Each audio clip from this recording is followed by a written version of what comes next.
I'd like to call to order the April 8th meeting of the Harris Township Board of Supervisors. Please join me in the Pledge of Allegiance. I pledge allegiance to the flag of the United States of America and to the republic for which it stands, one nation, under God, indivisible, with liberty and justice for all.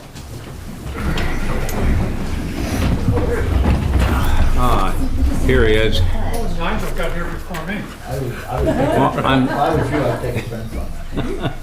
You had time. Well, That's because we're supposed to get a picture. Yeah. drop dead time is 15 minutes early when you're chair. That's what I say, so, He took a shortcut too, so. yeah, and the traffic light works properly.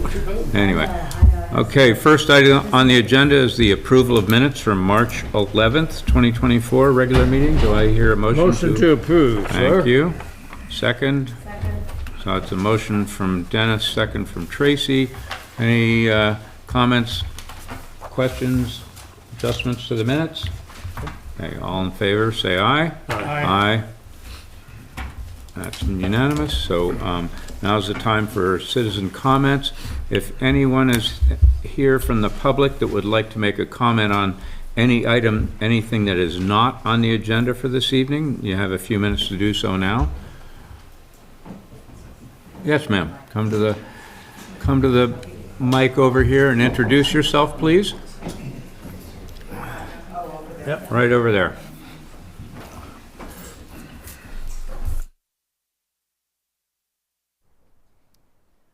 Good evening. My name is Edie Binkley, and I live on Bollesburg Pike, 708 Bollesburg Pike, right behind the Military Museum. I'm here with several other men and women from our area, and we would like to see if we could get the speed limit on Bollesburg Pike reduced from 35 miles an hour to 25 miles an hour. With that being said, we have the wonderful school of St. Joe's on our street, but it also brings a lot of traffic that other neighborhoods don't encounter, such as tractor and trailers, the big Fullington buses. And what we've noticed for those of us who live on top of the hill, that the speed limit is not being obeyed. My son was there one morning and commented to me because the Curtsey tractor and trailer was going up the road and he couldn't believe how fast the tractor and trailer was going. We also have a bus 100 that tends to travel at a high rate of speed as well. And we did have a traffic study done there, which Mark is aware of because he put that into motion. Unfortunately, in our opinion, the monitors were placed at the bottom of the hill right before the red light, where the traffic monitors maybe would have shown more of people speeding if they would have been at the top of the hill. Because once they crest that hill, they are a dead run up and a dead run down. I see it every day when I take my dogs out. Our street does not have sidewalks. We do have the walking areas on the side, but we are a direct route for people to walk down to the Military Museum. And so we feel it would be in the best interest of everyone in the area to have the speed limit reduced to 25, just for the safety of those who are walking, bike riding. There's children that walk along there, moms and dads who are pushing strollers. I seen a dad yesterday riding a bike and the little kid was riding behind him. And I just feel that 35, when people are going 55 and 60 through there, and they do, that it's too fast. And we don't have any blinking lights for the school, but I mean, there is a sign, and that's 15 miles per hour, but when that's in the morning and in the afternoon. Did I forget anything? So that's why we're here, to see if we can maybe have this put on the agenda, to have everyone take a look at this Summer, hopefully, is right around the corner, and the more and more people are going to be out and about. As you all know, many, many people walk around the military museum, and we are kind of a direct route to there, so we'd like to see if we could have that speed limit reduced from 35 miles an hour to 25 miles an hour, because every other street on the hill, I've been in Harris Acres, I've been in Fieldstone. I don't know if I've seen any other street that's 35 miles an hour besides Bollesburg Pike. Everything is 25 miles an hour. Any questions? Is that classified a particular way I believe that street, that requires PennDOT input? it doesn't require PennDOT input. I believe that the street, though, is classified as a collector, and it was originally a PennDOT street. And it was turned over to the township at some point, probably after the bypass was put in. And it's now a township street. So we do not need to have their input to reduce the speed. There are different kind of criteria that we need to look at. The first was looking at the speeds on the road. That was what Ms. Binkley referred to. We had some speed sentries put out there. The police put those out. I imagine they placed them where they did in part because that might be where they're able to enforce at. They have difficulty enforcing due to some of the technological limitations. So I don't know if that was their methodology of putting them there. It's just that's where they knew they could technically sit to pull someone over. But They weren't even at a place where they could sit. okay. Well, Yeah. that maybe just they put them out, and I didn't provide them input on where to put them, and they may have just put them where they thought made the most sense. But there was obviously some speeding that occurred, but I don't know that it would have met the thresholds to trip that PennDOT requirement. Were these the blinking signs that had a camera inside them? I don't know if they have a camera. They definitely let motorists know how fast they're going. That was part of the reason we put that out, to educate the public on here's the speed limit and here's how fast So you're they traveling. they record. But they the did number of record, cars. right, they Okay. record the data and how fast they're traveling.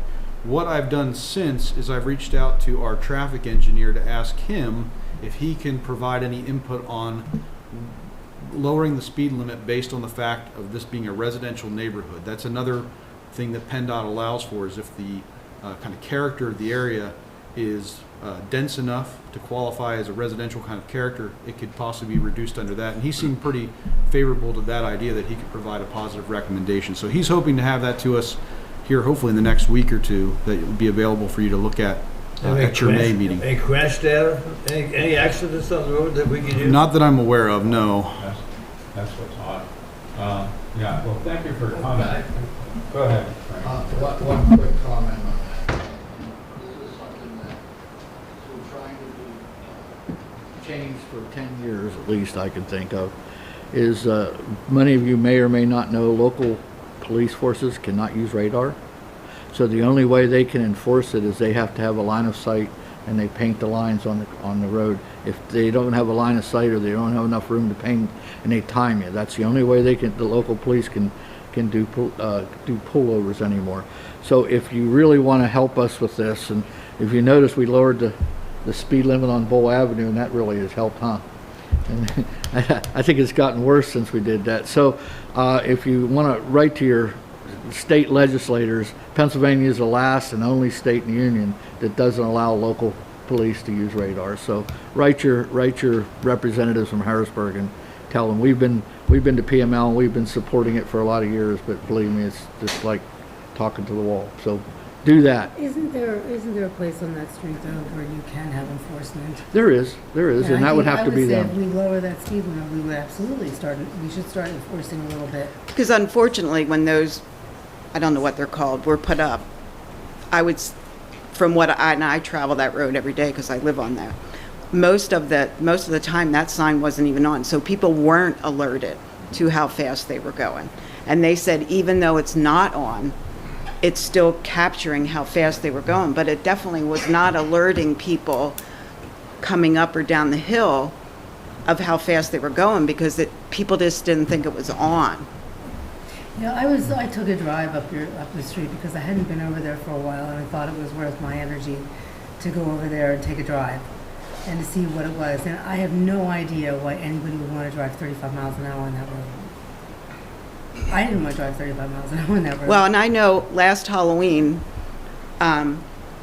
by Debbie's house and up by Sarah, I was outside because kids coming and going, and there was a Ford Explorer that come up and just jammed on the brakes, went over into the other lane, and I'm thinking, it's dark, it's Halloween, it's 35, and no one was paying attention, and we get a lot of Halloweeners on that street. I held my breath that someone wasn't going to get hit that night, and I think, I mean, I guess when you live there and you see it every single day, I'm like, oh, that's not a 35. That you just see it, and I mean, I don't even know that people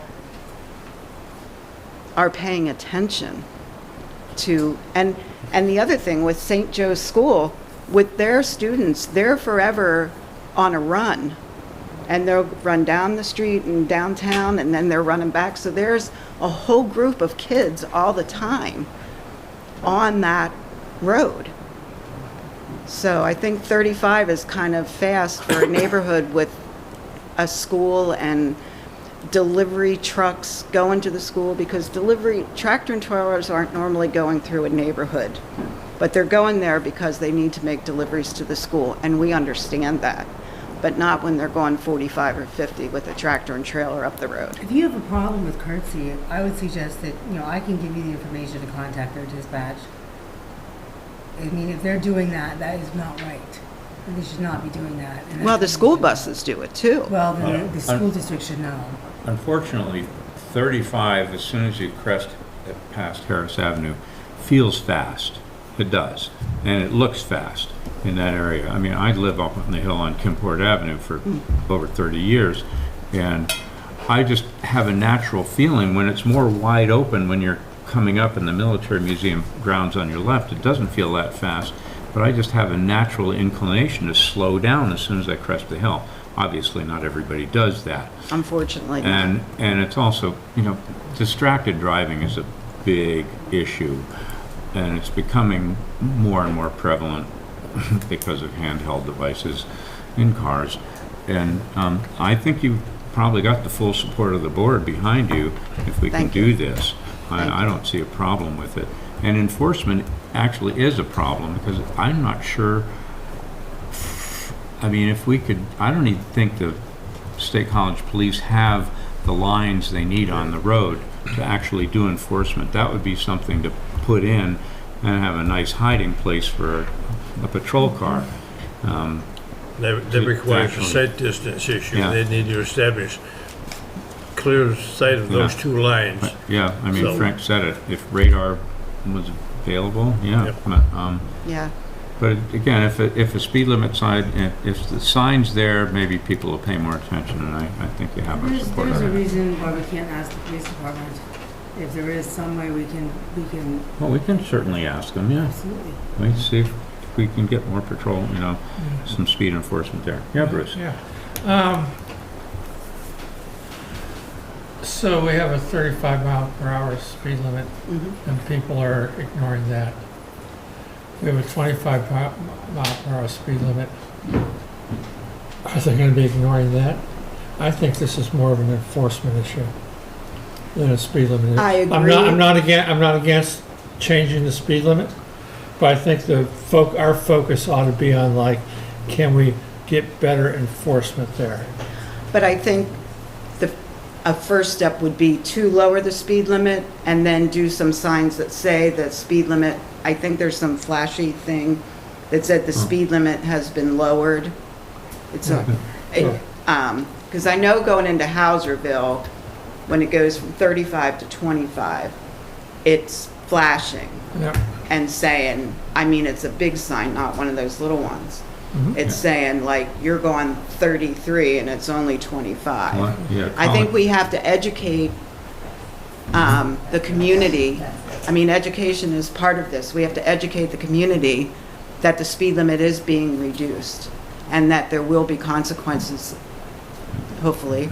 Well, If- even with a 35 mile speed limit, there will be consequences. Right. So that's my focus, is how can we enforce this? And rather, because if people, like I said, if people are ignoring 35, they're going to ignore 25. Well, because I think they've done it for so long. Let's get their attention. But I think if we lower it and get those big signs and have them sitting there for a while, and I don't know if it's a rental program, I don't know how that works. But they're bigger signs. They haul them in. Yeah, They're on wheels. Yeah. And they actually flash and tell you how fast.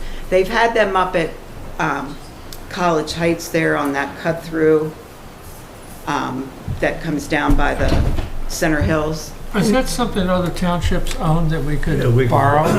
I'll reach out to College Township. I mean, they use the same police, They have. so I don't know if it's their signs or if it's the police's sign. Yeah. I'll find out Well, where they got them at. there's some permanent ones at Patton Township on Valley Vista Drive. It's hooked on a signpost. You crest the hill going north on Valley Vista, right at the top, and there's a flashing sign. And it's been there forever. It's always there. And it tells you the speed limit and how fast you're going. But there's other signage possibilities. I mean, just the old, the yellow diamond signs that have, children at play or something, we'll just see what we can do. Get as much out there as we can to solve the problem, because we know there's a problem. And we know, with St. Joe's, the runners, Liberty Hill, there's an awful lot more people walking Yes. than there used to be. There's no question. And so, yeah, we're behind you on this, I'm sure. Okay. Do we need to do a reduction of that to residential street rather than what it is now?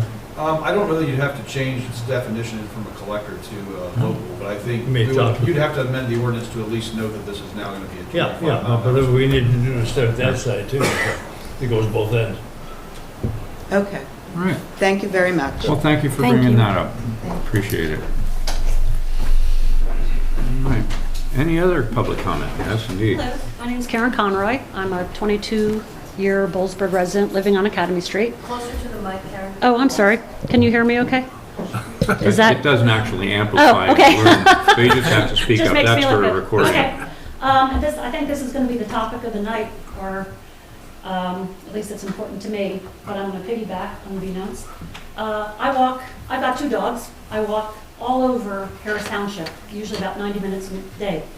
I walk from Bailey Lane out to Harvest Fields, up through the hill, Main Street, all these places. And, I've noticed a couple things. Number one, Harris Township, I think, has done a really great job in cultivating this village community. We have all these we've connected neighborhoods. We have restaurants, a new brew pub, museums, farmers markets, all these wonderful things, and has definitely drawn people to our township, which is great. And I love it. I've met tons of people. But one of the things is more traffic. And it's not so much the more traffic, it's I'm sorry, I forgot your name, was saying the distracted traffic and the fast traffic. I can list lots of times when I've had to yank my dog over because somebody just wasn't paying attention and they're just rolling too fast. And it seems to be on a lot of streets, such as Bollesburg Pike, Main Street, Crestview, Bailey, Academy, all these streets that have no sidewalks, maybe not great lit. When I'm walking in the new subdivisions, Liberty Hill, Springfield Commons, it's great, sidewalks. But now that they're connected to other parts of the village, sometimes it's a little scary. And if we are cultivating this village of more kids and bicyclers and all that, it's just scary. One of the things I've noticed is College Township in Center Hills Village put up speed humps. And it was a 3-year process of doing these studies. And I don't know what the process is, but I did look a little bit. And man, I'll tell you what, slowed the traffic down. You can put up a lot of signs, you can have a lot of police checking your speed, but police, that's great. If they're there for a weekend, great. There's no speeders for a weekend. And you can put up signs, but quite frankly, like somebody just said, if it's 35 or 25, if you're speeding, you're speeding, you're just not noticing it. And I also know that Ferguson Township, by that Park Hills Avenue, or I forget what street it was, they had some traffic calming measures, but I think the speed humps, you're going to slow down. So I don't know what the process is for that. And like I said, I just noticed a lot of these Main Street, these older streets with no sidewalks that are more straightaways, such as the Bollesburg Pike, Main Street. They're now that we have more people and more attraction in Bollesburg, it's an issue. So I have lots of comments on it, but I just thought the speed hump thing was an intriguing idea and one that you may want to consider. So, thank you. Well, thank you. That has been considered in the past, but never followed through with, for whatever reasons. Now, I'm not sure if you're aware of this, but we're discussing the fact that, a little later in the agenda, that the developer is required to pay for a four-way stop sign at Main and Academy. And I think that's a so great that will first step. happen. That's one step. Yeah. But yeah, And you know, and I remember when Amy was here and we were talking about that road diet for Bull Ave. I'm not quite too sure what happened with that. It seemed to kind of go away, but PennDOT, it went away, but we're pushing for it again. yeah, it's just we do it. you know, we just Yeah. Oh, keep going. Can I make a comment to you? You know, I've driven around and think, I will tell you, I'm not a big fan of the road diet thing. I'm really not, because we have a lot of traffic going through here, at least until we figure out what's going to happen with 322. I think that you can't place one on top of the other. But I do understand the issue with that, and I have driven on West Main Street, and it's very narrow. You know what? Walk on It's West too, Main Street. I won't do it. Yeah. I won't do it. I And understand. I looked on the right side of the road, and it's almost like there's almost like no option over there either. And, you know, I'm a big believer in speed bumps personally. I like the rolling ones. You know, the ones humps. that, yeah, like not Yeah, the speed clunk, clunk. humps. Yeah, not the clunk, clunk. They just slow the roll. Yep, and I totally agree, because, you know, I don't know what people think when they're driving. I really don't. But I mean, it's just in neighborhoods, it's just rude. It's rude, and it's not safe. And I don't understand why people think they think it's okay. So So I I don't guess like the our idea that question is- people have to be told to do this, but yes. I guess our question is, do we want to cultivate a village of walkers, bikers, families that's kind of safe to be out on our streets and to go to our restaurants and our breweries and our museums? Or are we more of a village that you want to get in your car and drive to that place? That's what I guess we need to think about.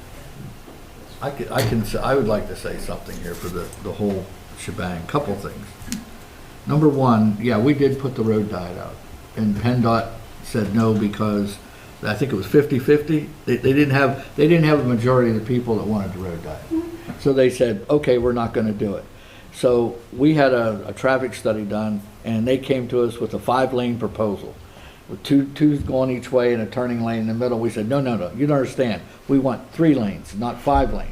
We want to reduce lanes. That's the last we heard from that. We haven't heard anything since we asked to slow it down out there. Because what we wanted to do was, if you look at it, the only people that have to actually drive on that road out there is the ones that live here. If you want to go down the valley, if you want to go to Lewistown, you can get on the bypass and you can bypass Bollesburg. If we're going to start this and we're going to do it, we have to, it's a total package. And the other thing we've got to pay attention to, and this summer we've got a new open house on this new road. You're going to have another one here coming up probably late spring, early summer. And when you go there, one of their proposals is they're putting a 4-way intersection right there on Earlystown Road where it's 2-way now. They're going to put a full 4-way in there, and their plan is to route traffic to Bull Avenue. So if you think it's bad now, and that's what they're saying, and I said that in a meeting, no, we don't want it on Bull Avenue, and the sooner we can get that road diet that it's 2 lanes, that they can't do it, the better off we're going to be. So this is a project that's not just, this is the result of the bigger roads. We have to get control of it all, and if we don't start coming together and saying, look, we want this, we want walking paths and bike paths on Bull Avenue and just 1 lane each way with a turning lane. If we don't start pushing that now as a community, trust me, we've already put it up, and dealing with PennDOT, you might as well talk to this wall. They're going to do what they want to do. So the more people we can have pushing them, the better off this wall will be. And this is just results of the big job, the big problem. And we got to tackle the big problem. And we are trying to do that, but I will tell you, it's not easy. And I guess the other question I have is, yes, everyone's in agreement. Whoever lives here wants to be safe, wants other families to be safe. So I guess, what can we, not supervisors or whatever, do? Or who do we contact? How do we get our voices heard, or how do we get? You keep after us, you know, I mean, because it's a public record. So when you come and make comments, this stays on the public record, so it stays in the forefront, okay? But you also want to write your representatives. You know, we want to write our new, I think Paul's our new one. Paul Takak, yeah. Takak, we want to write Paul and Senator Dush. We want to write those guys and say, hey, we want this fixed. Hey, we want this fixed. The more pressure we can put on PennDOT, the better off we'll be. Trust me, I put pressure on an MPO. They don't like to see me coming anymore, because I really do push that this stuff needs to be done. But it's like, you know, you're the little guy in the room and everybody's yelling at you. So. And I understand the main arteries, but and you're right, it is a trickle down theory. It's the smaller roads, and especially the ones without, you know, a little bit poorer lighting, a little thinner, no sidewalks. See your county commissioners. Every time you see one of those guys walking around, just bend your ear. Can do. Thank you. Mm-hmm. Thank you. All right, anybody else for public comment? You have somebody? Jenny? Still there? There we go. I was just trying to clarify whether this discussion was like Bowl Avenue 322 business or Main Street. Both. It seems like everything, Bowl Avenue and Main Street. But Main Street was basically the streets in the village that don't have sidewalks, the streets in the township, I mean, that don't have sidewalks, and what can we do to make them safer? But then the Bowl Avenue came up, of course. Oh, okay, then, because Main Street has sidewalks, so that wouldn't affect it. Not Part of all it. Main Street. Not West Main Street, farther out, only in the village. So. All right, thank you. Anybody else? Okay, we have to move on. If there are any new agenda items which anybody wants to propose, this is the time to do it, according to Pennsylvania Act 65. Nobody on the board? Okay, moving right along then. Township business, CATA services update. So somebody should be here for that. Hello, I'm Lori Miller. I'm the Director of Business Development and Community Engagement at CATA. And we've recently gone through reviewing our service and making decisions for our fall 24-25 service. So I'm just giving you an overview of what to anticipate. I'm going to cover the whole center region, and then I'll highlight Harris Township at the end. So overall, we're looking to correct route timings, refine our timetables, and for our own staff, we're looking for sufficient driver break time and enhance our system-wide on-time performance, operator well-being, and patron satisfaction. So some of the decisions that the service planning team have made are focusing on those key objectives. We want to improve frequency and service levels on major corridors and rationalize the utilization of the resources. I'm sure you've heard over the period of time that we've been struggling, as many transit agencies across the United States, with getting drivers. So some of our service has been affected by that, and we're working very hard with our human resources team and with our service planning to try and accommodate the lack of drivers to put out service that's satisfactory for our center region. We're currently hosting one-on-ones with our community. I've met with Mark in conversation about what some of the desires are for Harris Township. We've met with the other township supervisors and board of directors. So we're taking an approach new at CATA where we're soliciting this feedback before we're presenting what our changes will be. And then we're implementing based on what we're hearing in feedback and what we're capable of doing with our drivers. Sorry, I don't have a slide presentation. So for Park Forest Village areas being affected in the fact that we're looking to add more frequency and efficiency by replacing the north end of the W. So for anyone who's familiar with that route and utilizes it, that's going to be service at Grayswood, Green Tech Drive, and it'll transition to Catago. So this region is familiar with Catago, and that's what's going to happen in that area. We're going to expand Catago, and it'll service Geisinger and points north. It'll have connections to our fixed route, and it'll have express connections to the Greyhound terminal that's along Atherton Street. For Ferguson Township, we're working on the College Connector and the frequency of the College Connector, as well as its offering a one-seat ride to downtown in the Nittany Mall. So that's an adjustment for that area. We're doing a revised W route to Circleville and Oak Hall, preserving that with higher peak service with the CC route. We're expanding Catago into Ward 1 in Ferguson Township. So if anyone's familiar with that township, that's a huge expansion beyond the Pine Grove Mills area. For College Township, we are going to create a GO zone. So they've not had a GO zone in College Township before. So other than the College Connector that travels through to the Nittany Mall, they really haven't had a lot of service other than a short little loop through Lamont. We're removing the bus service from Lamont, and we're offering Catago service. It'll go to Houserville, Lamont, the hospital, the VA clinic, the WIC office, and connections to campus in Medler Field. This should be of particular interest to the people of this area because our Catago service here will connect to that more readily. So if you're traveling to that area from Boalsburg, then you'll be able to reach it more frequently. So some of the other services that are happening for Harris Township, Express Catago Connection. We are doing a pilot where we are going to have a Catago that will go to Schlow Library on Beaver Avenue via Pew Street. So you'll be able to hop on a Catago and go directly to Schlow Library, and then you can connect with the campus loops. We'll also have a fixed route connection at Hills Plaza that is remaining.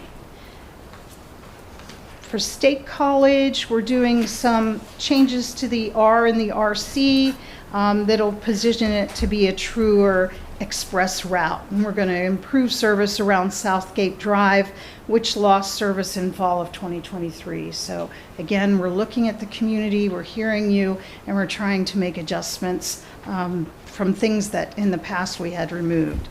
So some of the improved services to downtown, improved frequency on the CC and the AC, that's the College Connector and the Atherton Connector, and improved frequency on the Wapelani Corridor, and the Catago, Center Area West, Greyhound Terminal, Harris Township, the Schlow Library, and College Township, Medler Field Loop. So those are pilots for the new connections. And then some other things that might interest you that affect your area. The GTS feed, which is what feeds into our app and helps you locate where the Catagos are in connection with our buses. So we're going to allow patrons to see fixed routes and microtransit through the Catago app. So that's coming late this summer. So if you're calling up Catago and you're trying to connect with a Cata bus, you'll be able to see that on the app. Our average daily ridership since January is 42.2 on the Catago service from this area.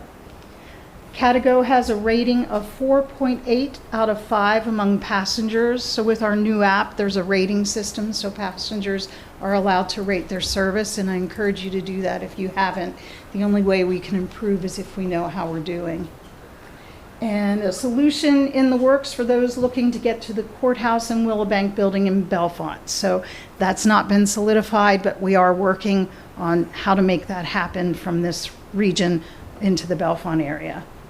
And the most significant change, again, that affects you is the pilot direct connect to loop service at the Schlow Library. And that's the update. Any questions? Thank you. Couple questions. Yes, Dennis. go ahead. Catago is pickup at your door? It is, it's door-to-door service. Okay. What's the difference between that and Cataride? Cataride is our ADA service, and there are Okay. qualifications for that, and that That's a requires an that's a- advance That's a reservation. different funding cycle because it comes Correct. through ADA money, okay. Yep, You mentioned 42 riders per day correct, on Catago, on Catago From from this area. Harris Township. Correct. How far out do you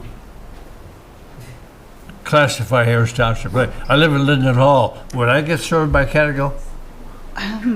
I apologize, that's not my area, and I'm not as well versed, so I can get that answer for you, Well, I was but I wondering don't about know it that. off the top of my head. Stormstown?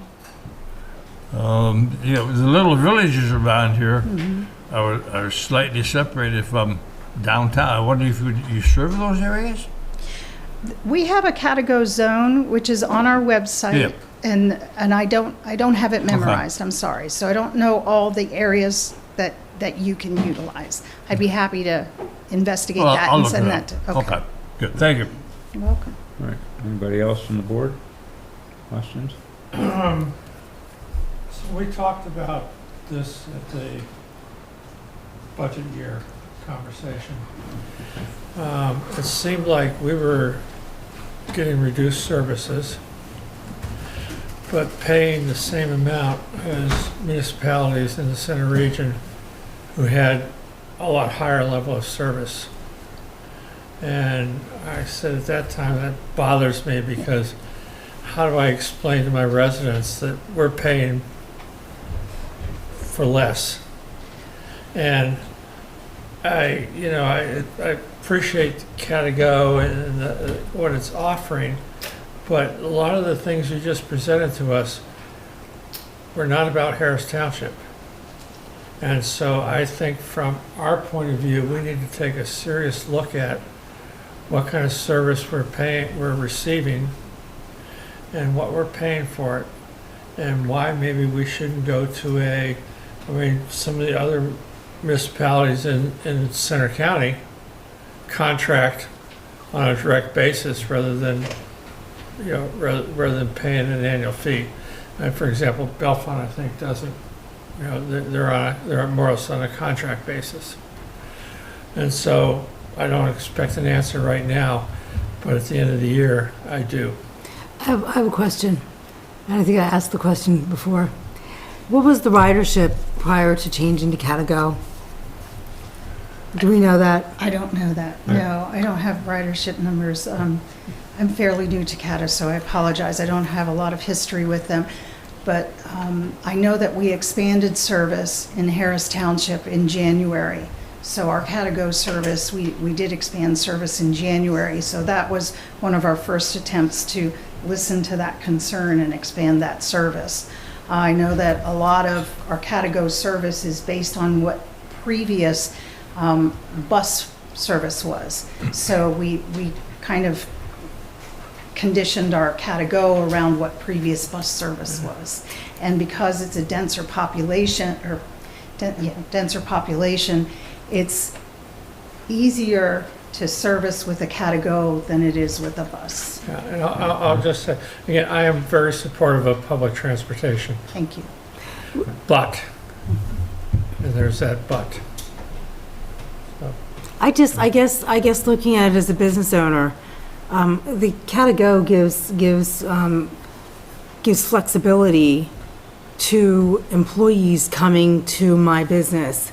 I couldn't hire anybody who didn't have a car.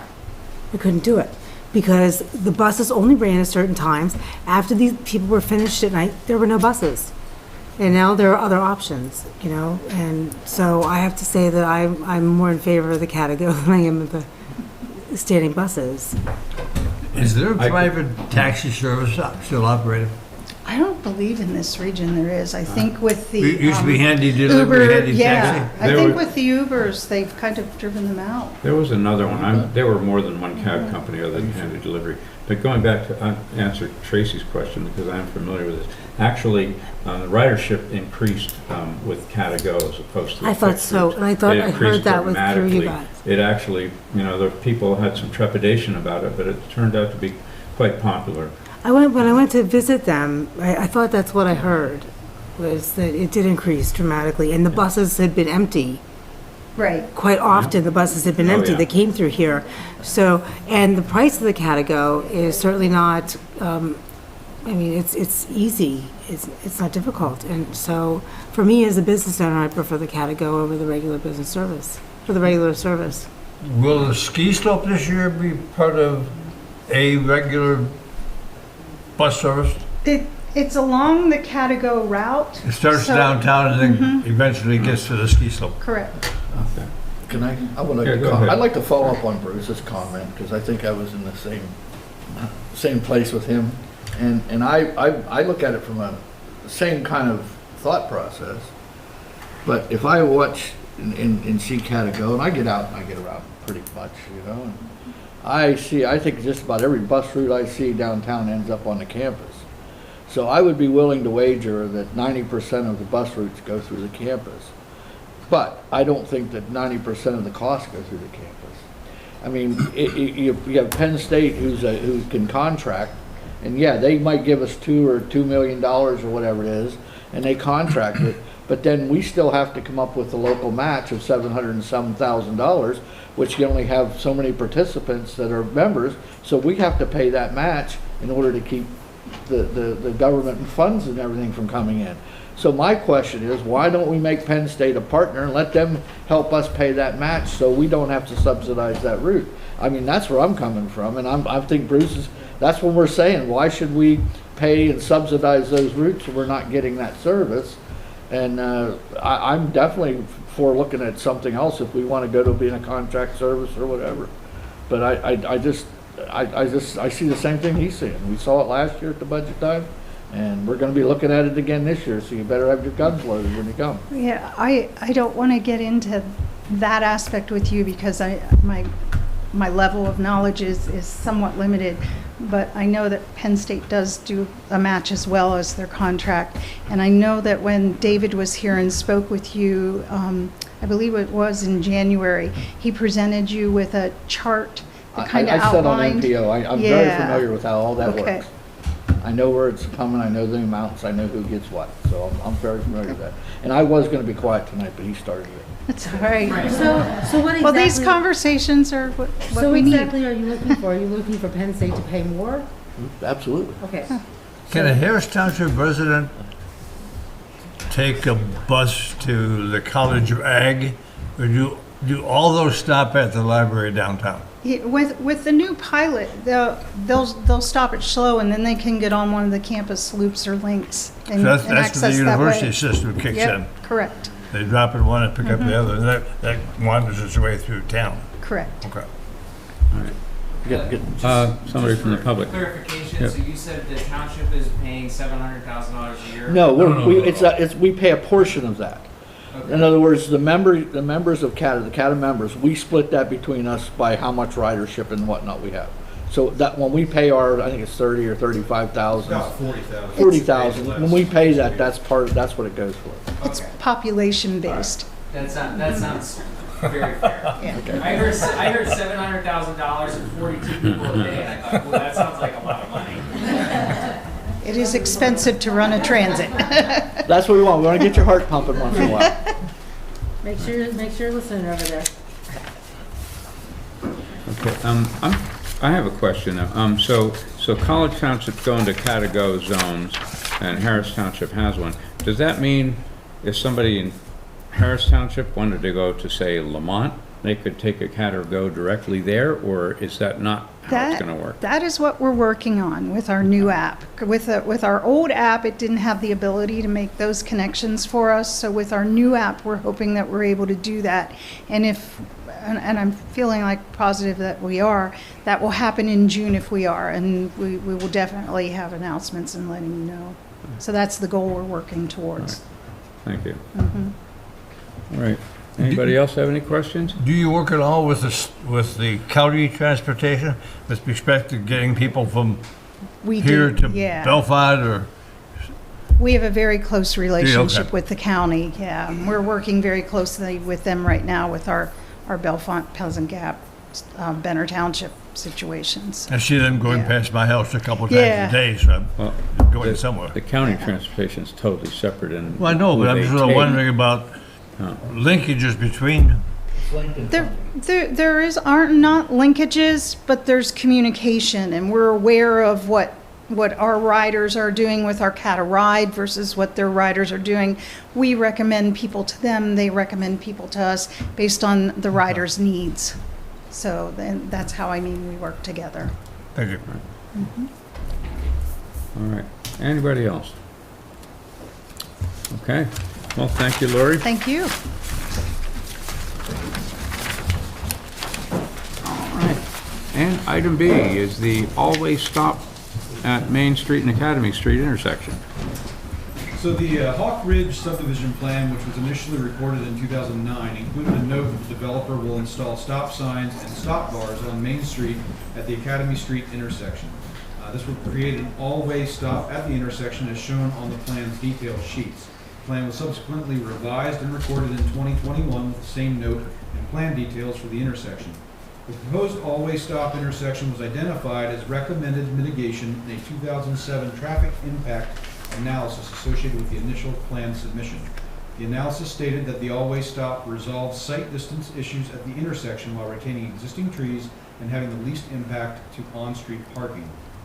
Preliminary subdivision plan from 2008 included a note that the developer would install the stop signs and stop bars if required by the township. At some point after the preliminary plan was approved, the note on the final plan was changed and the intersection details were included on the plan. A copy of the intersection schematic from the approved plan is included with the agenda. Township staff recently reached out to the project developer, Tom Songer, to coordinate the future implementation of the improvement. The township's motor vehicles and traffic ordinance will need to be updated to include the additional stop sign locations. Since some time had passed since the initial approval of the subdivision plan, we wanted to bring this to the board's attention for your information on proposed changes to the intersection and also provide you with an opportunity to request additional information if you needed it. I'll also note that John Sepp is here this evening, I believe, representing Mr. Songer, should you have any questions for him. All right, first.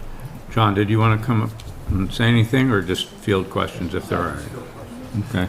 Anybody have any questions? Any PennDOT requirement with respect to traffic volume, crash data with respect to putting a four-way stop sign?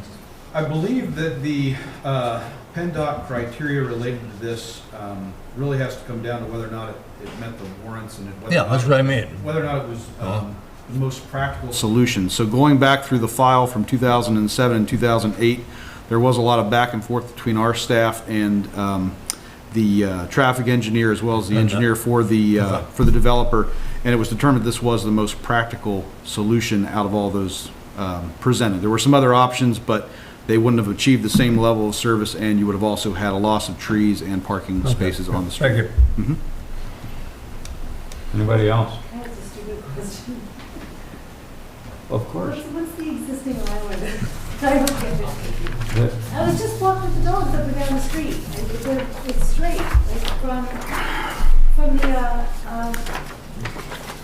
from the bed and breakfast all the way down that side. That's one straight curve. That island is in front of Mr. Hall's property, so this It's like a little this is boat. upside down. Excuse me. No, I had the same problem, and honestly, I only figured it out because the original plan for this actually showed as far down as Duffy, so I knew which side of the street I was looking at. So yeah, it's all good. Oh,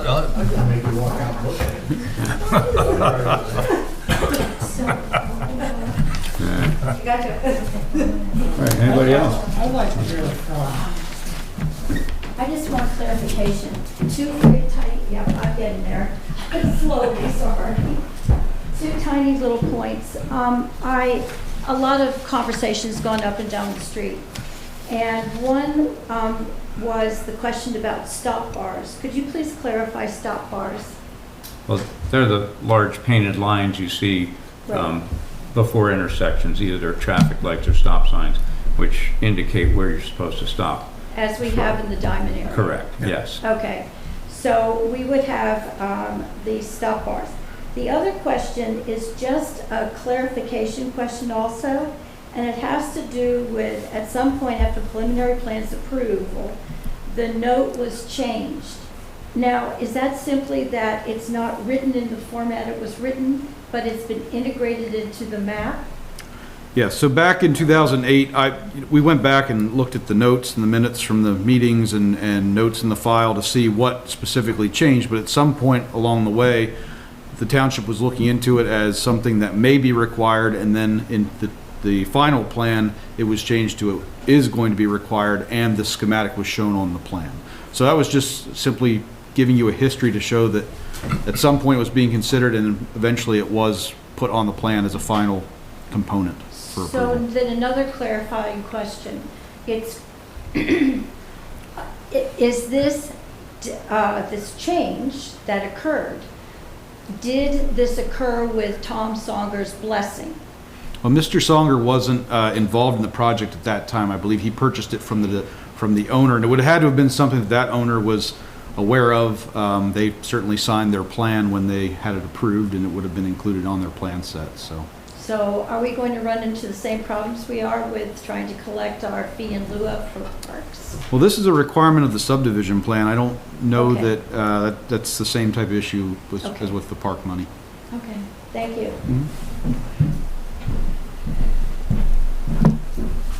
Anybody else have any comments? Yeah, Bruce. I wonder if putting the stop signs, they're making a four-way stop, would encourage more traffic up and down Academy Street. Because it makes it more convenient to come down Academy Street if you're up on Hawk Ridge and that area. It makes it more convenient to come down there. How so?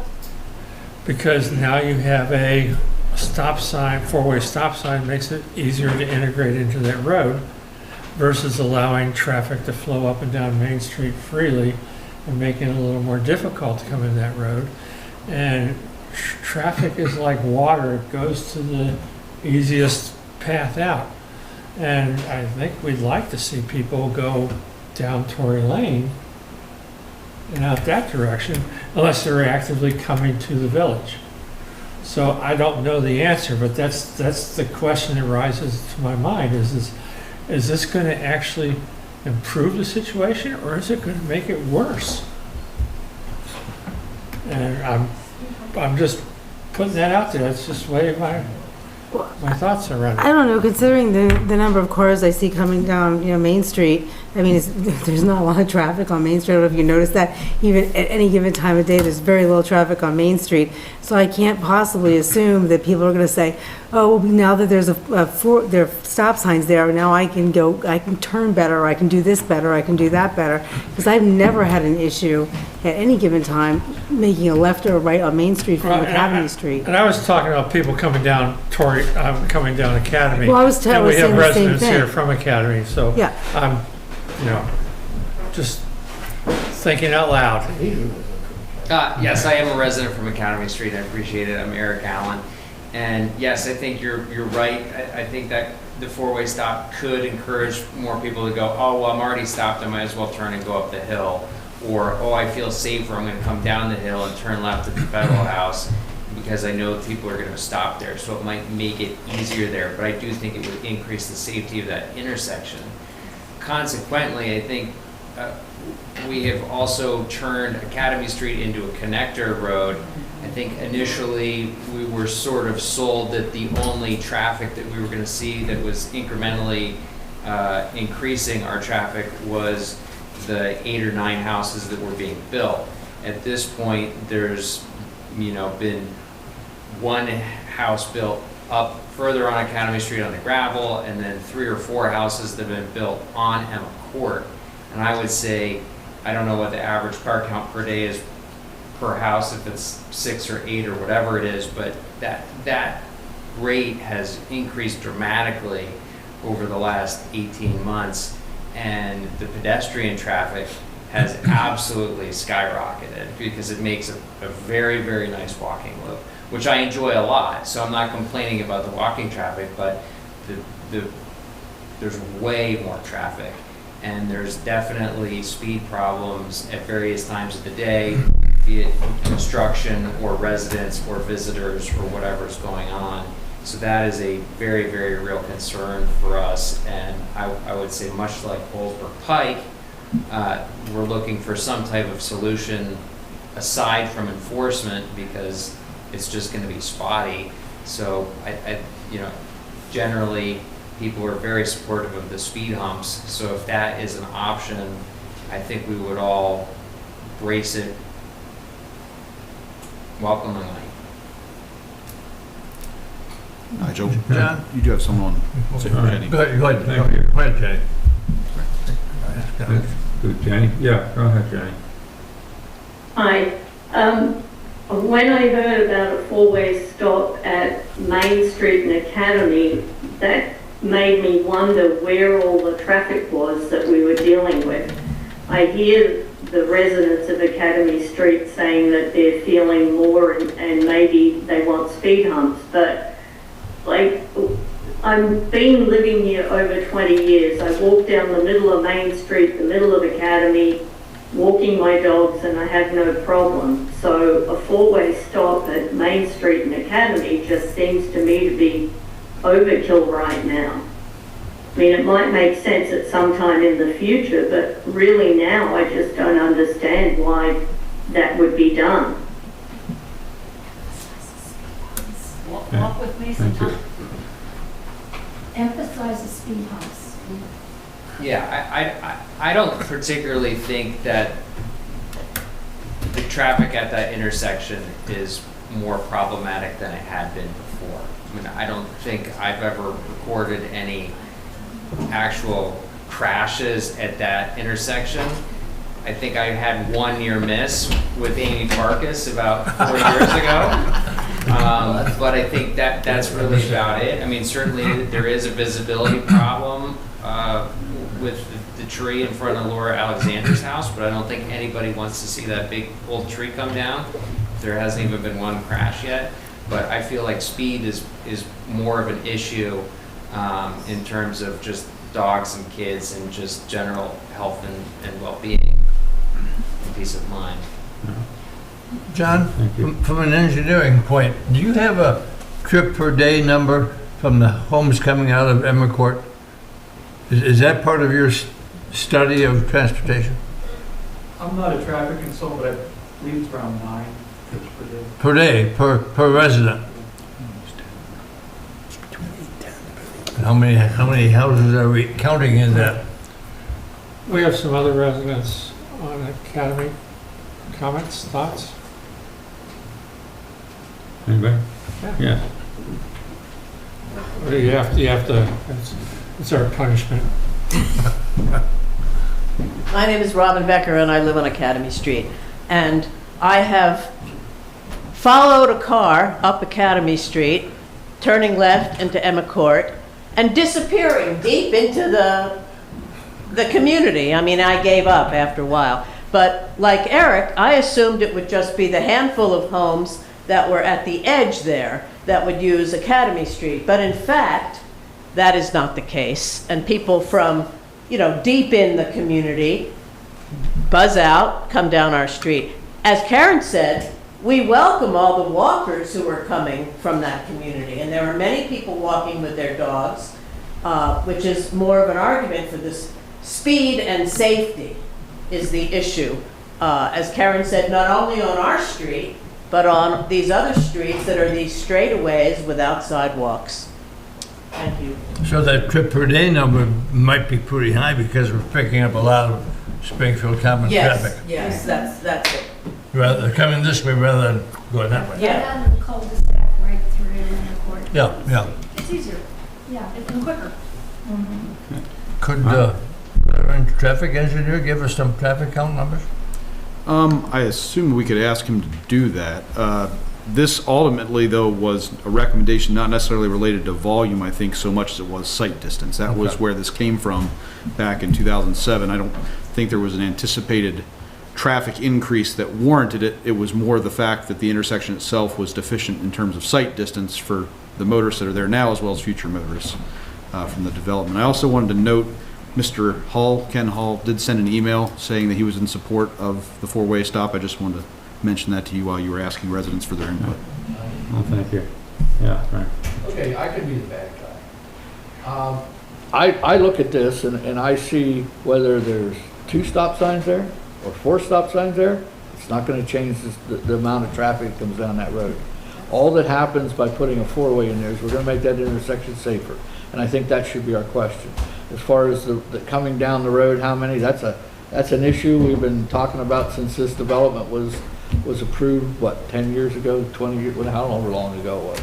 So like I said, as far as whether it be a 2-way stop or a 4-way stop, I understand your concerns, but I don't know that that's gonna address the concerns coming down that road. I think it's just gonna make that intersection safer. And so whether we put 2 or 4 in now or 4 later, I think we can go with any, I'm okay to do any of it, really. I think a lot of the conversation we've had is revolved around speed. Yeah. And not just this intersection, but just in general with the township, speed mitigation. How do we fix that? And, you know, so speed bumps and stuff, I mean, I drive a Jeep, so speed bumps are just a challenge for me. It's like boom, boom, boom. But they're saying speed humps, not bumps. Yeah, okay. Yeah, those ones up on College Avenue are big.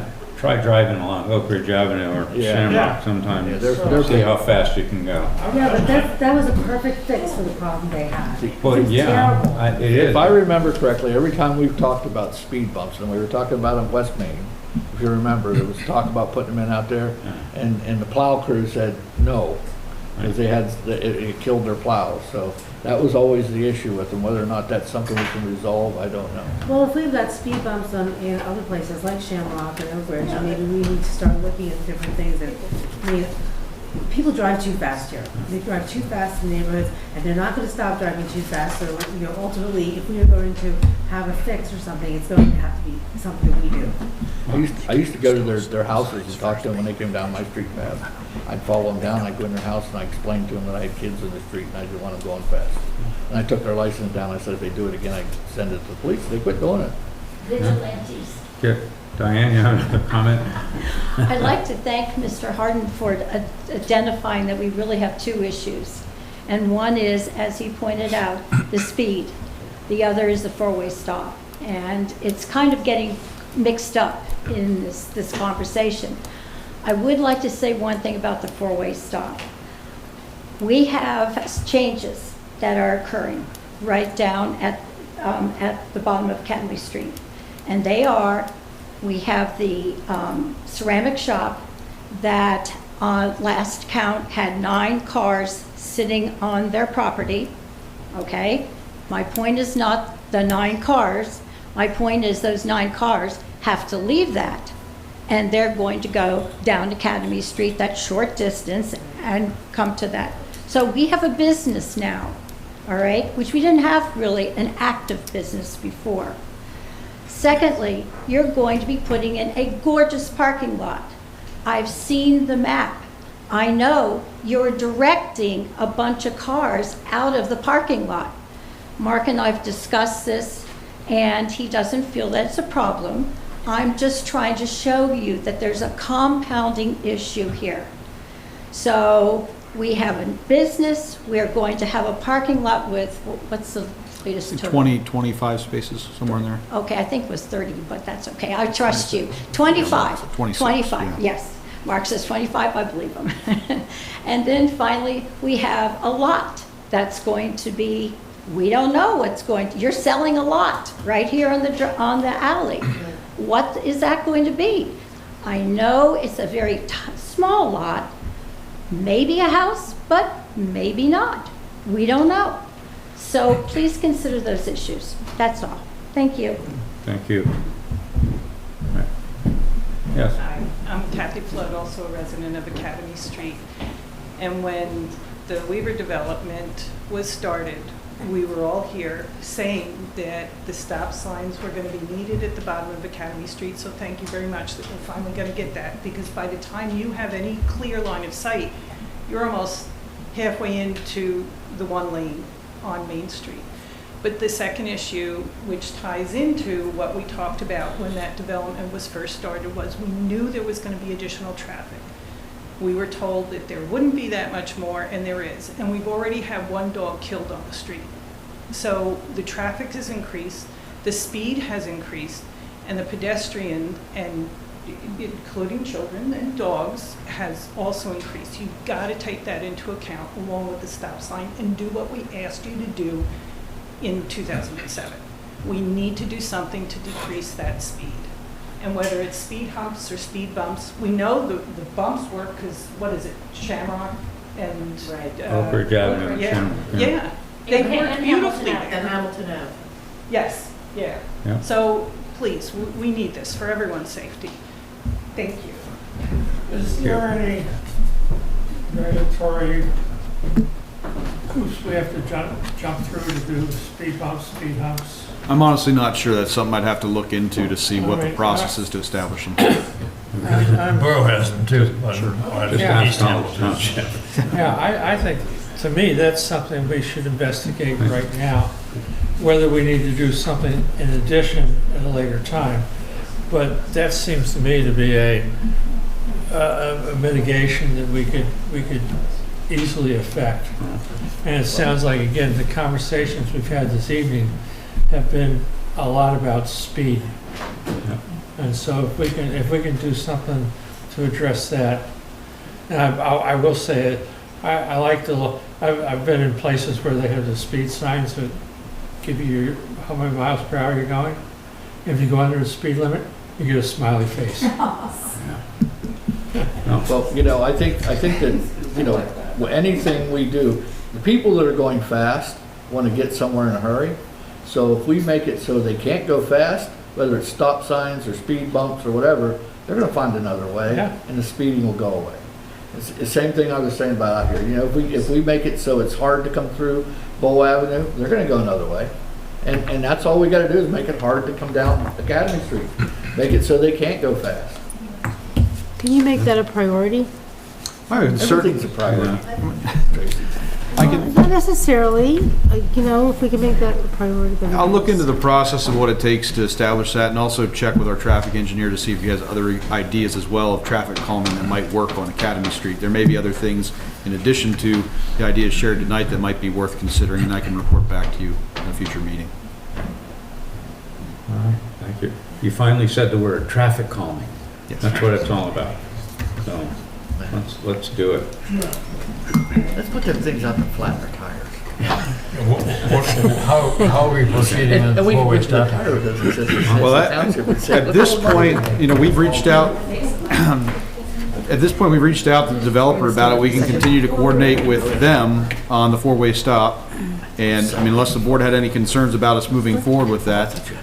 Otherwise, we'll work with them and then obviously bring an ordinance forward to you folks to Is he still committed update that. to picking the cost on that? Well, it was stated on the plan that it would be the responsibility of the developer Okay. to install those. Yeah, I mean, I follow him. there's a lot of people that go up and down Main Street that don't live on Academy, and they're not here tonight.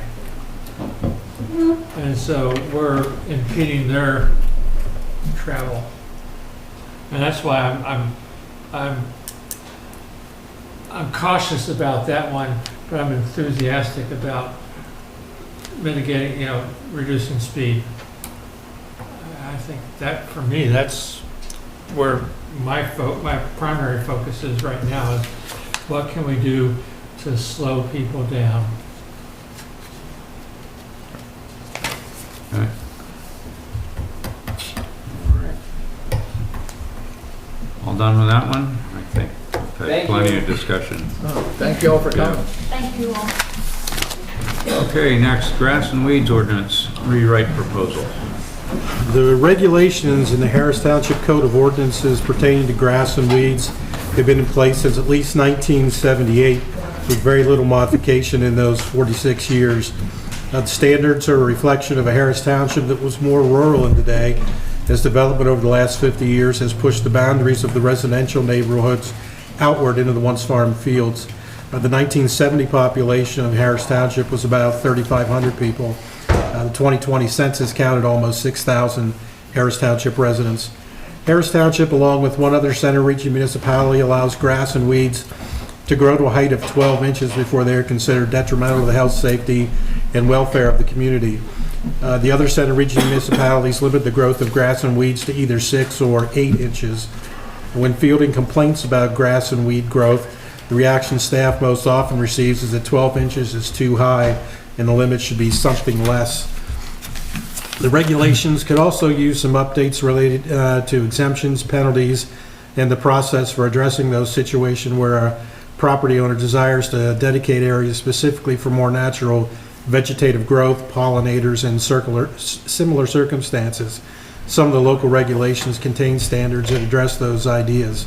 The staff believes our neighboring municipalities have codified some standards that appear to make sense in Harris Township. If the board is interested, staff can prepare a draft for the May meeting that incorporates some of those ideas for discussion. Given that summer will be here in a couple of months, this is likely an opportune time to address the regulations if the board would like to proceed. I'll tell you what, I'm glad everybody left, because I hate to cut grass, and I would like to table this indefinitely. Oh, come. This is lawnmower time. I have 2 dogs and I hate ticks and fleas, so there's got to be balance. Well, that's fine. So there's got to be balance. I'm interested in learning about the exemptions and those kinds of things. You know, if I can give you the name of all the plants. Then you don't have to cut grass? Yeah. Yeah. Which I could probably do. So it's kind of like we have a lot of ordinances that have been on the books for a long time and haven't been looked at for a long time, and this is kind of one of them. So yeah, we probably ought to take a look at it and bring it up to modern times or whatever. So. Didn't we have people participate in the No Mow May? Was it No Mow? Yeah, No Mow May. No Mow I May. always shot that down. The township, Nigel wanted it. We all shot it down, but Nigel wanted it. Well, yeah, the thing is, but it didn't matter because on our ordinance at 12 inches. Oh, I never thought about that. Matter, so. If we let it get higher, then we don't put out as many greenhouse gases cutting our grass more often. But we kill more trees sending out Well, I'm enforcement just saying, notices. I'm just trying to, Yeah. I'm trying to use the buzzwords here. I have a question. I have a question about this, and I don't know if this is the old one or not, but like I know that there have been certain people in this township that haven't cut their grass until they got their little nasty gram from the township, and I personally don't think that's right. We are not here to babysit, and if you get a notice, you get a notice. I mean, everybody has a problem every once in a while, and I'm perfectly willing to say, oh my gosh, this person had to leave town on a desperate matter, and she had no way, or he had no way, or whatever. Fine. But if you are a continued, if you just continue not to do it until you're told, I just think that there should be some punishment for that. I'm not your babysitter. Historically, no matter what ordinance requirement we're talking about enforcing, historically there's a small handful of people, and it's not the same people for each issue, but historically there are a small handful of people that have the same problem every year. Either those people move, or they pass away, or they see the light, or whatever. But that's just what we're here for. We don't look at it like we're babysitting. We look at it like we're enforcing the ordinance, which is what we do. Well, you're babysitting because you have to send them a letter every time you need them to cut their grass. It's ridiculous. Is there Here's a form letter. Is there another ordinance, something we could do that wasn't like number of inches, but a hazard, an unkept property, a environment that encourages rodents and stuff like that? Is there, do we have that tool as well? I think the language that precedes some of the specifics in this ordinance references those types of things, which is why the ordinance established the 12-inch limit on the height of the grass. That's certainly a subjective number, however. So the Board of Supervisors can decide what number they feel encourages those types of nuisances that would create the grass height that's unacceptable. Don't the requests typically come from a neighbor with respect to my neighbor's grass system? You don't spend a lot of time cruising the neighborhood looking for tall grass, do you? There are times that I do, because we, like I said, we have certain properties that every That always year do. are issues, and I do notice when I'm out doing other things, if somebody has grass in violation as well as other things. So, yeah, not all the violation notices are based on complaints, but most of them are, yes. But I can register a car issue, unexpected vehicle issue. Yeah. Well, I think what you want some, we want this to be looked at, I guess, is what we're saying. Keep talking about. Is that what we're saying? Yeah, Yes. I agree. Let's look at it. But, yeah, there should, I mean, Can we send it to the planning commission? No.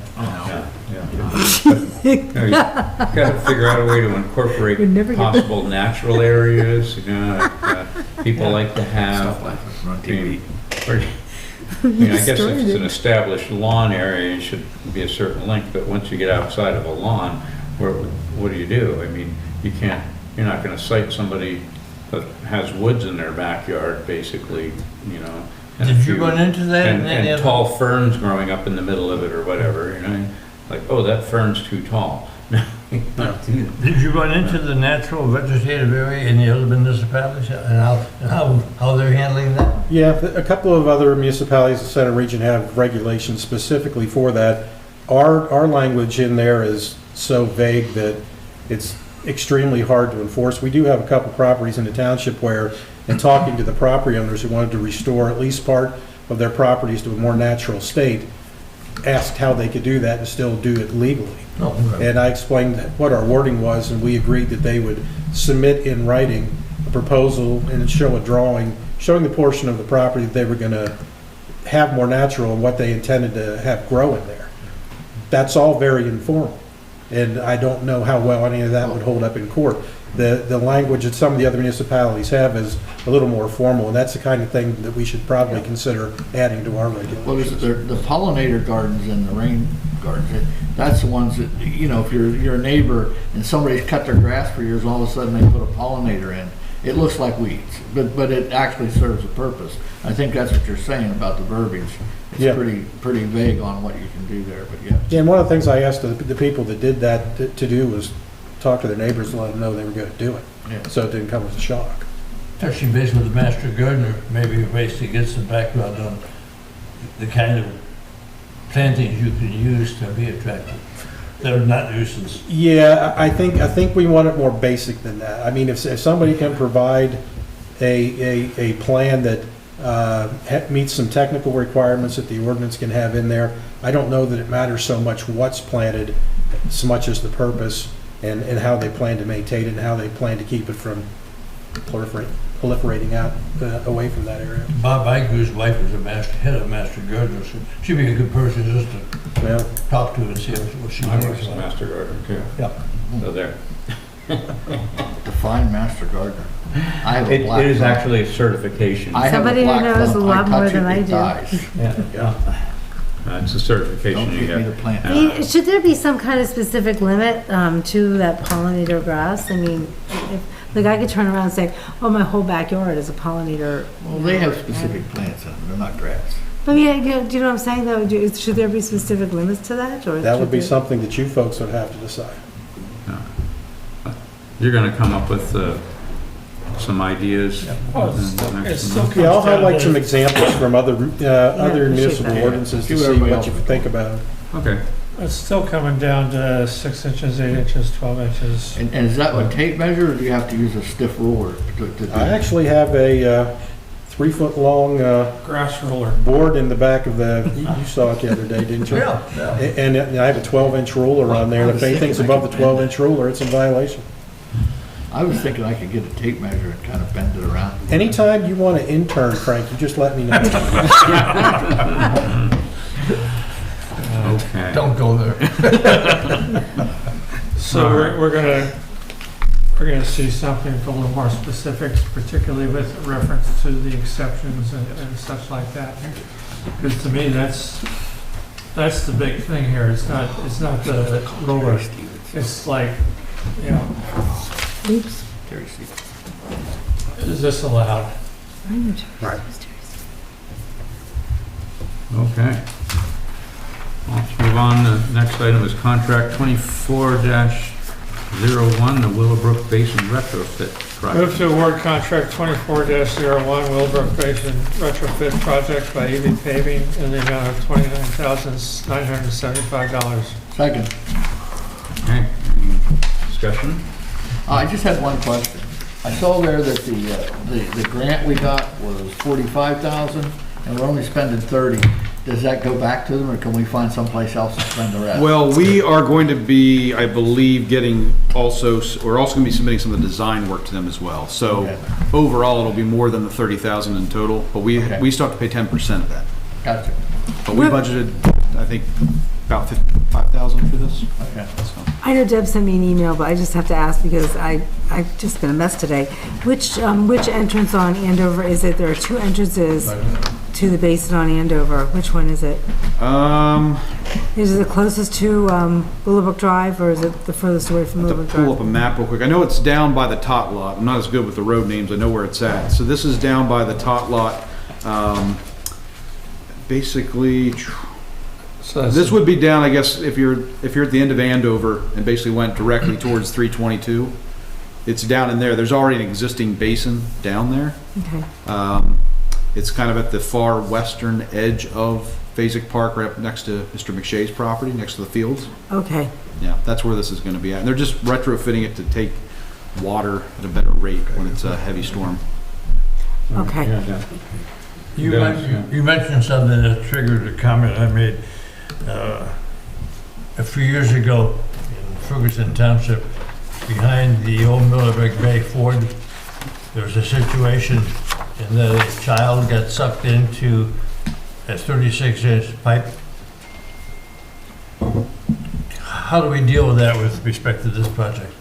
Well, I don't think this is going to have a pipe where anyone It could says be. 36 inches, 70 feet long. I understand. I'm saying I don't think this is going to have a pipe where there would be an inflow. This is an outflow of 36 inches. I think you're talking up in the system elsewhere. So this is where the water is coming down from the development and spilling out into Okay. Well, this is the exit. Right, this is the exit. Essentially, it's going to be a rain garden where the water's going to be able to go Okay. in there and sit and slowly infiltrate. Right now, my understanding is if it's a heavy rain event, it just gets washed right through this stormwater basin. This is going to help to retain it, but there wouldn't be any chance for a child to get sucked in because it's a pipe that's There's literally nothing large dumping out. enough on the other end for a child to get sucked into. They always have something to keep things from going in there.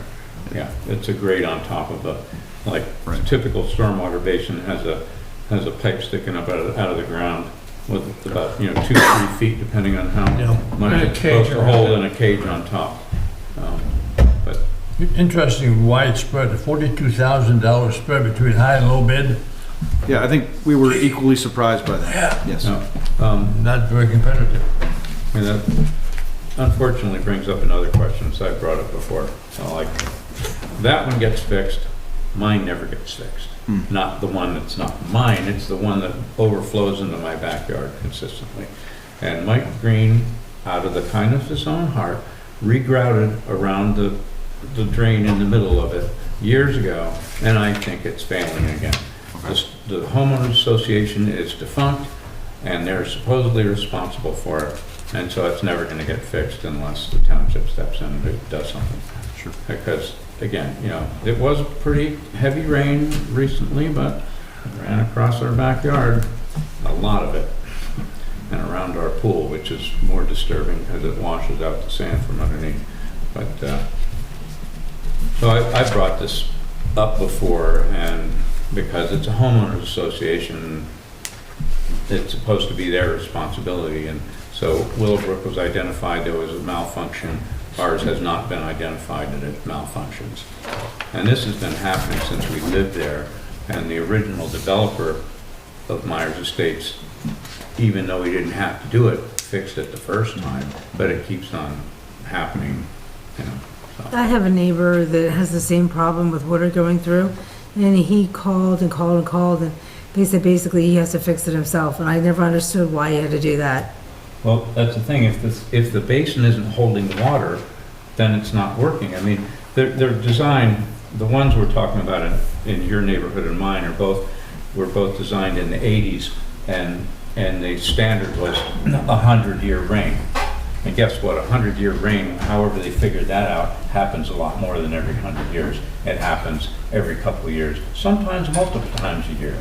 I mean, we've had so much water going around our pool so many times because the system doesn't hold any water. It just runs through. It's all the stormwater out inlets from Myers Estates run across my backyard.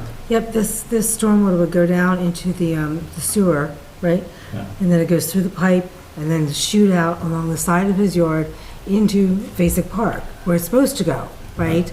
But the problem was with all the stuff that gets washed into that sewer, with winter and everything, that was actually piled up, and it was causing a huge problem with where it was supposed to go.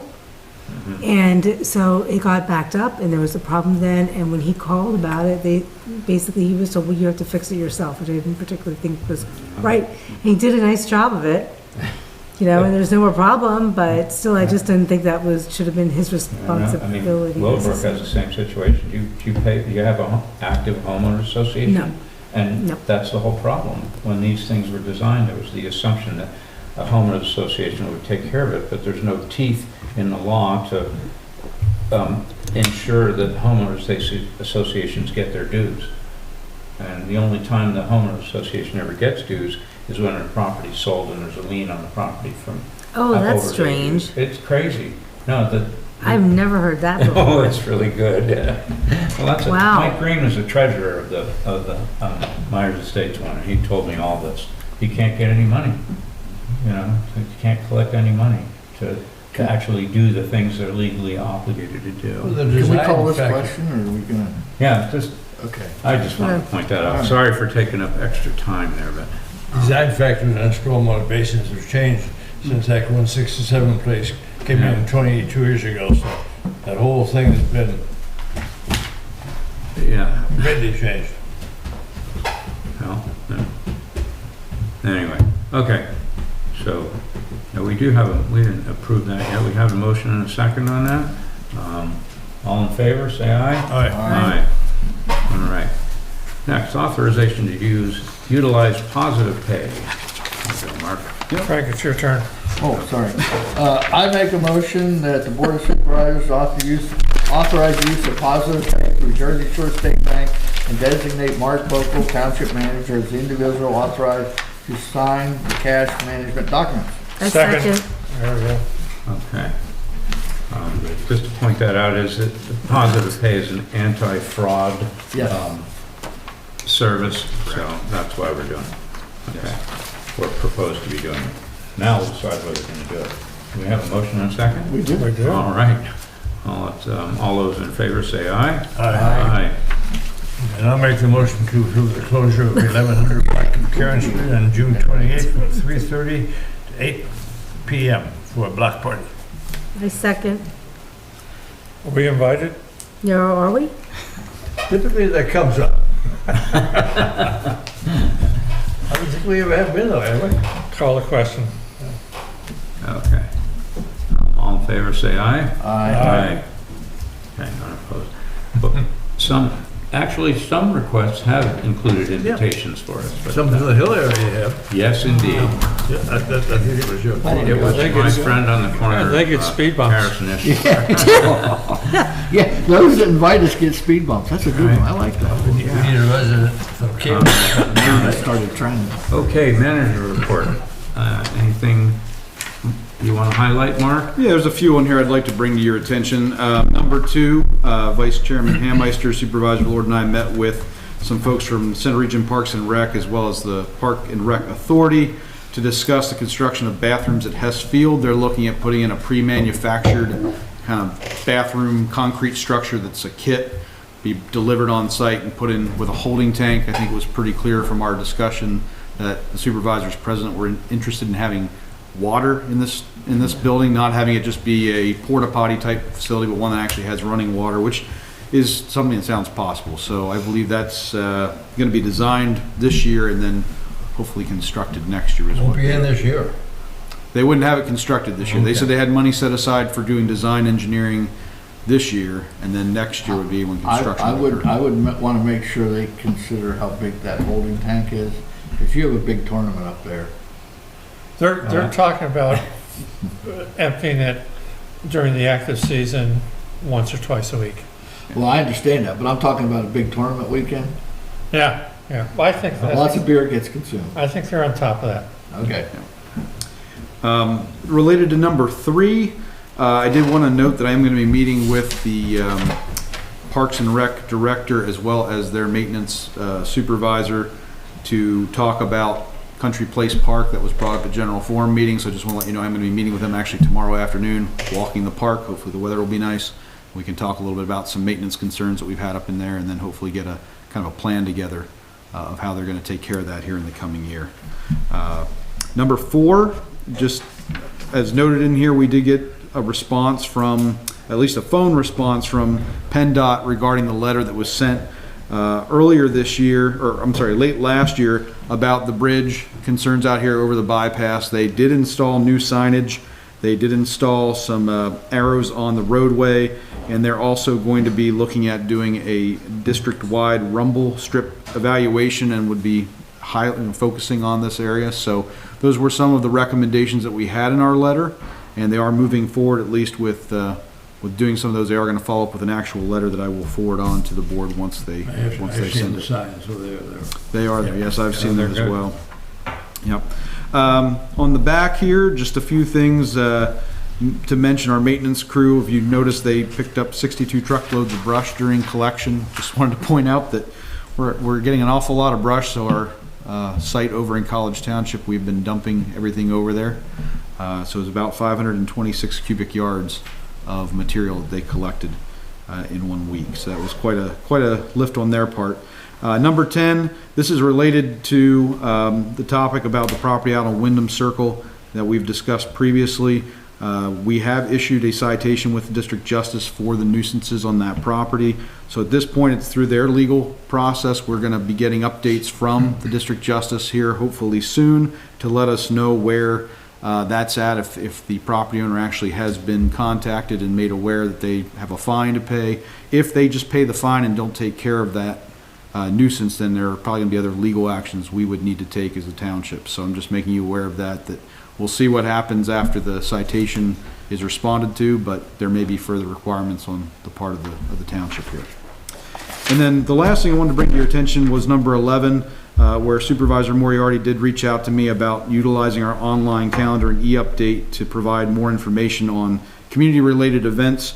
We do have a community events, it says that's what our calendar is there for. Right now, we really just use it for government meetings. But certainly we can start using it to put other community events on there. We use the e-update system now, where we do send out if someone has something that's truly a community event, we will include that at their request.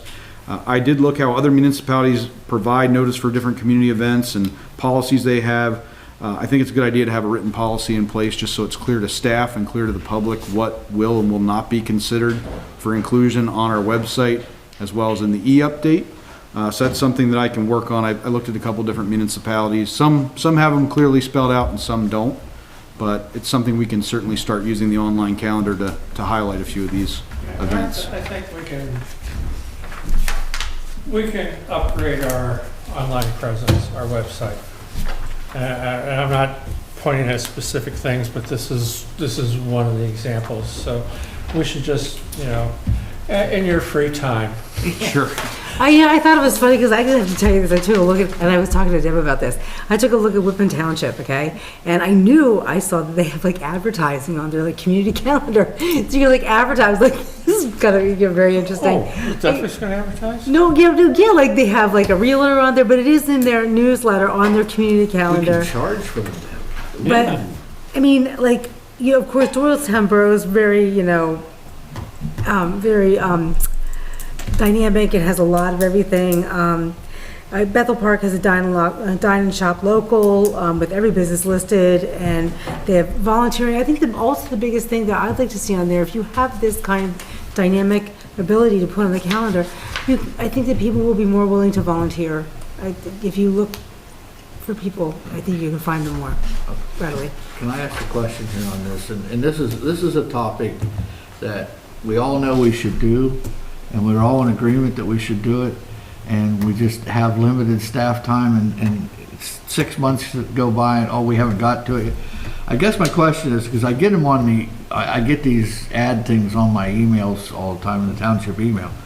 Should we look at hiring an outside group to come in and redo our website, or, is it something, and the other thing we have to look at is if we update our website, you better have somebody here that's keeping it going, because if you can update it, and if you don't touch it in 6 months, It's obsolete. So I guess those are my two questions, with this topic, and I agree. I think that we should probably have a more viable website, but again, the Conservancy should probably have a page on it, that they're doing some of the Heritage Museum, that some of their things should be put on it.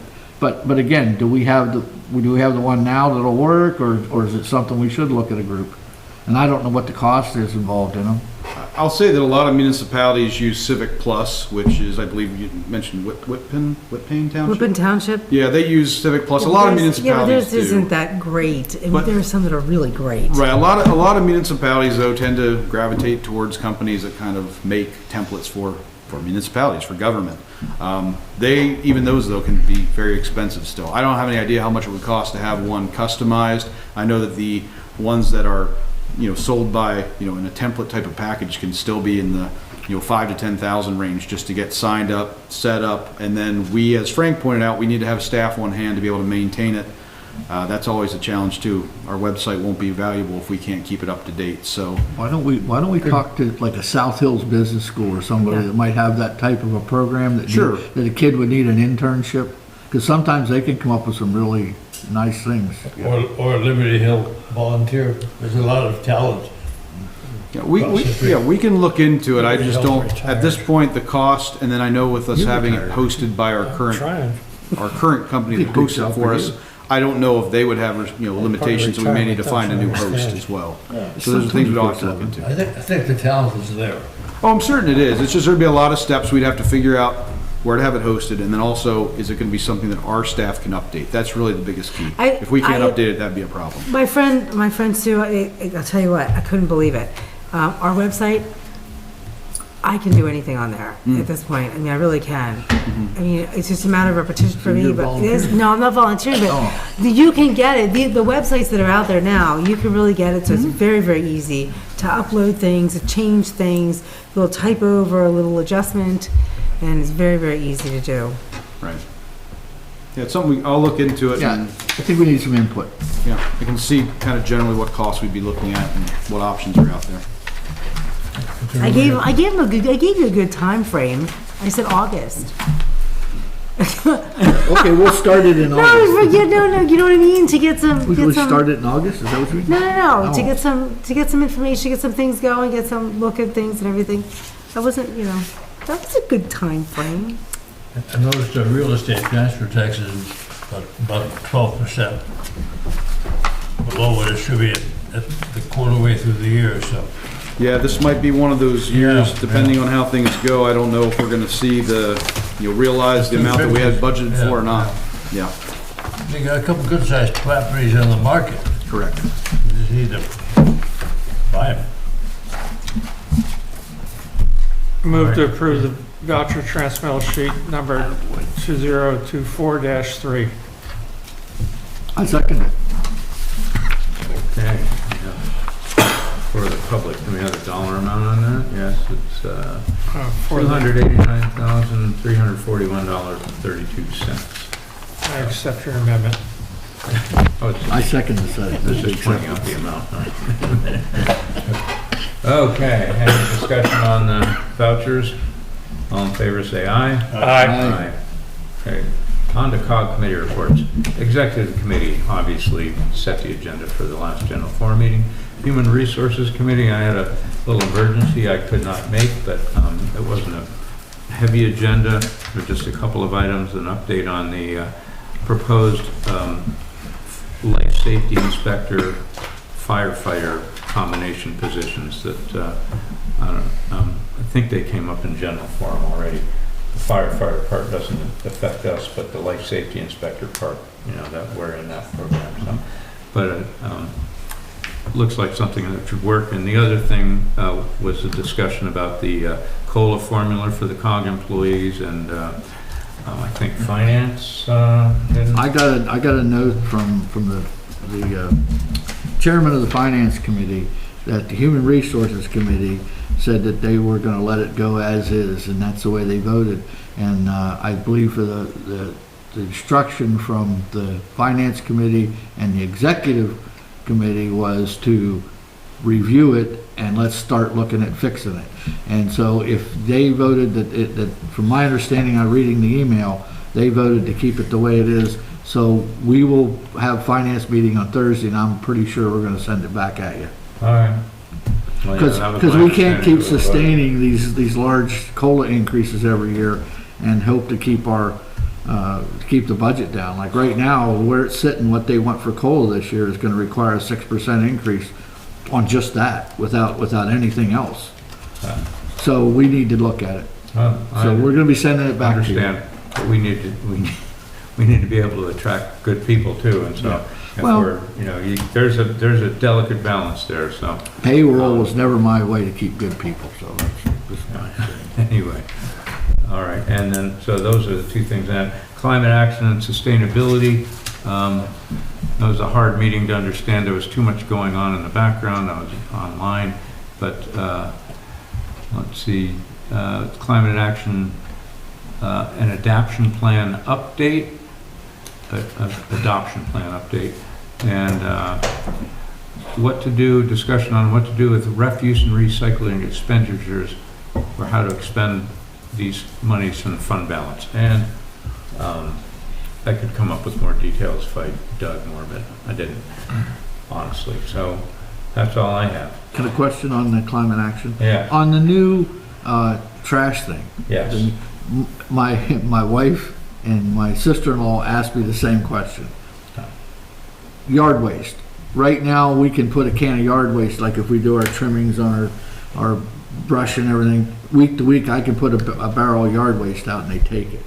On this new system, I didn't see yard waste anywhere in there, assuming that it's got to be part of the 5 bags, 6 bags, whatever. Well, it's not a bag, it's one cart. But you can put bags, different types of, I can put the bags in, I don't have to put just. Right, no, however much fits in your cart. Right, well, that's my question, is that what we're gonna be looking at, or is the grass and clippings and things like that people put out for yard waste, is that going to go away? Looks like it's gonna cost you extra. Yeah, if you want to put. Well, that was my question, that's the question I was asked. No, that's the way the contract works. And you have your choice. I mean, the largest bin is 95 gallons. That's got to be huge. I mean, and there's different prices for the different sizes. Most people can are 35 gallons. Most cans you have out there are right around 35 gallons. I'm not sure. We have one of the big ones that the type carts that the truck can just pick up already. I do too. And that's really nice to do for, the guys. And mine are 30 years old and they look like they're brand new. Yeah, but that's a good thing to do if, because it's a lot less strain for the garbage collector. Anyway. It's interesting when he brings the no parking issue up, because the can's gonna have to be where the arm on the truck can grab it and make sure there's no parking next to it. Well, that's on Christmas. That's gonna be an interesting education issue. It could be. I mean, when you take out your can, Well, those guys are leaving. you You should got put new it guys somewhere where coming. the You truck can put can a get case it. out now. And that's what I People do. need to Reel know them that. in. Well, yeah. It's gonna be interesting for the first couple months. Okay, Dennis, it's your turn for facilities. Facilities, did you do facilities? Yes, I did. I had a conflict, so. Real quick, we just discussed the PPA contracts, got an update on those. We also had an update on some of the parks projects, in particular Whitehall Road, which it sounds like may be open by summer, according to what Christy Owens from CRPR said. And we also did a detailed review of the CIP. I also wanted to note, before I turn it back to Denny real fast, on the executive director recruitment. That position, I believe it closed today, is the last day they were accepting applications. So I have a meeting with the other members of that committee on Friday to review some of the applications with Any government idea, charge. hear any scuttlebutt on how many? I haven't heard how many. I believe there was close to a dozen back very early on, right after it was posted, but I don't know where we're at now in the total count. Wasn't today also the deadline for the survey? Today was also the deadline for the survey. I got it filled out today, Yes, so. yes. Okay. That was it. Okay. That it? Okay. Let's see. So Dennis, you're. Yeah, this was the joint meeting of land use and subdivision planning. So we talked about the Center County Act for Transportation Plan, Bicycle Friendly Community and Business and Bike Month resolution, and got that passed. Then Jim Saylor gave us a presentation on the Center County Transportation Projects, which is all of the highway projects that are going to be undertaken this summer, and they're spread out all over the county. Then we did an update on the comprehensive plan, and Mike spent the rest of the time talking about the scenarios with respect to the township buying into what will be considered regional, and as we move closer to the budget time, Mike needs to know if we want to change what we're at 25% now? 25%. Yeah. And he needs to know if we're going to shift higher or lower so they can put budgets together. He has really 4 good scenarios and spent a lot of time writing a 13-page report. So it's a good project. The solar power project, we met March 27th and talked about the switch to direct energy. And in our budget, in our package next month, we will have copies of the questions and answers that were sent. The county took control of that and had their solicitor review the questions with the PPA attorney. And that will be on our agenda for next month. That's it. And we have a meeting the 24th of this month. Okay, thank you.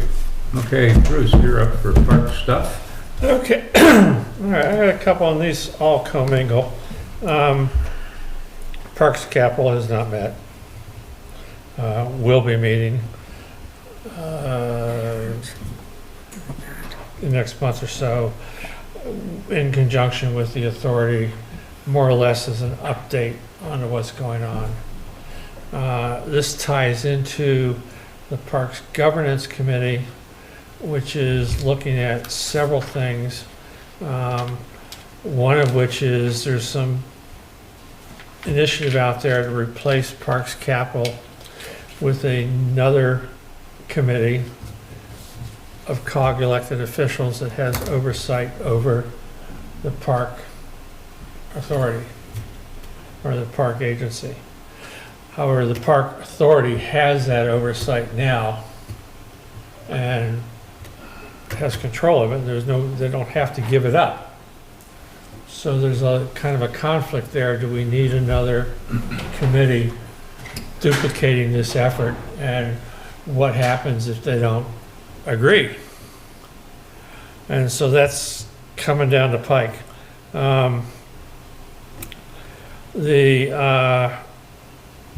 One thing I've been pushing is I've been saying, like, we're going to revise the articles agreement and the bylaws for the park authority, and I'm thinking the park authority need to put in there some requirement that the members of the park authority report regularly to the municipalities.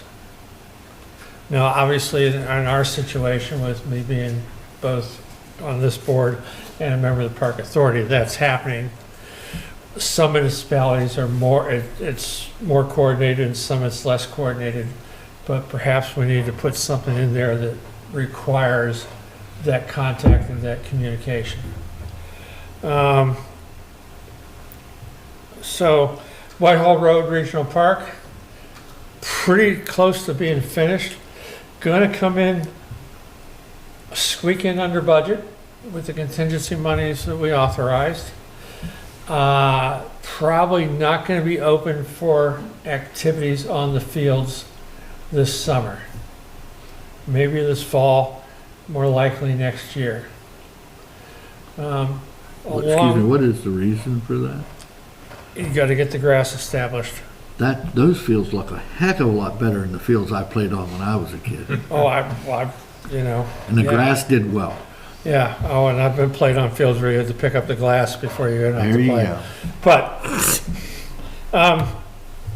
so the other thing that's happening now is when we refinanced the loan at extremely favorable rates, there was extra money given the same amount that we'd all agreed to contribute. And it's on the order of $250,000. So the current thinking had been to apply that to Whitehall Road Regional Park. It has to go to Whitehall Road or Oak Hall.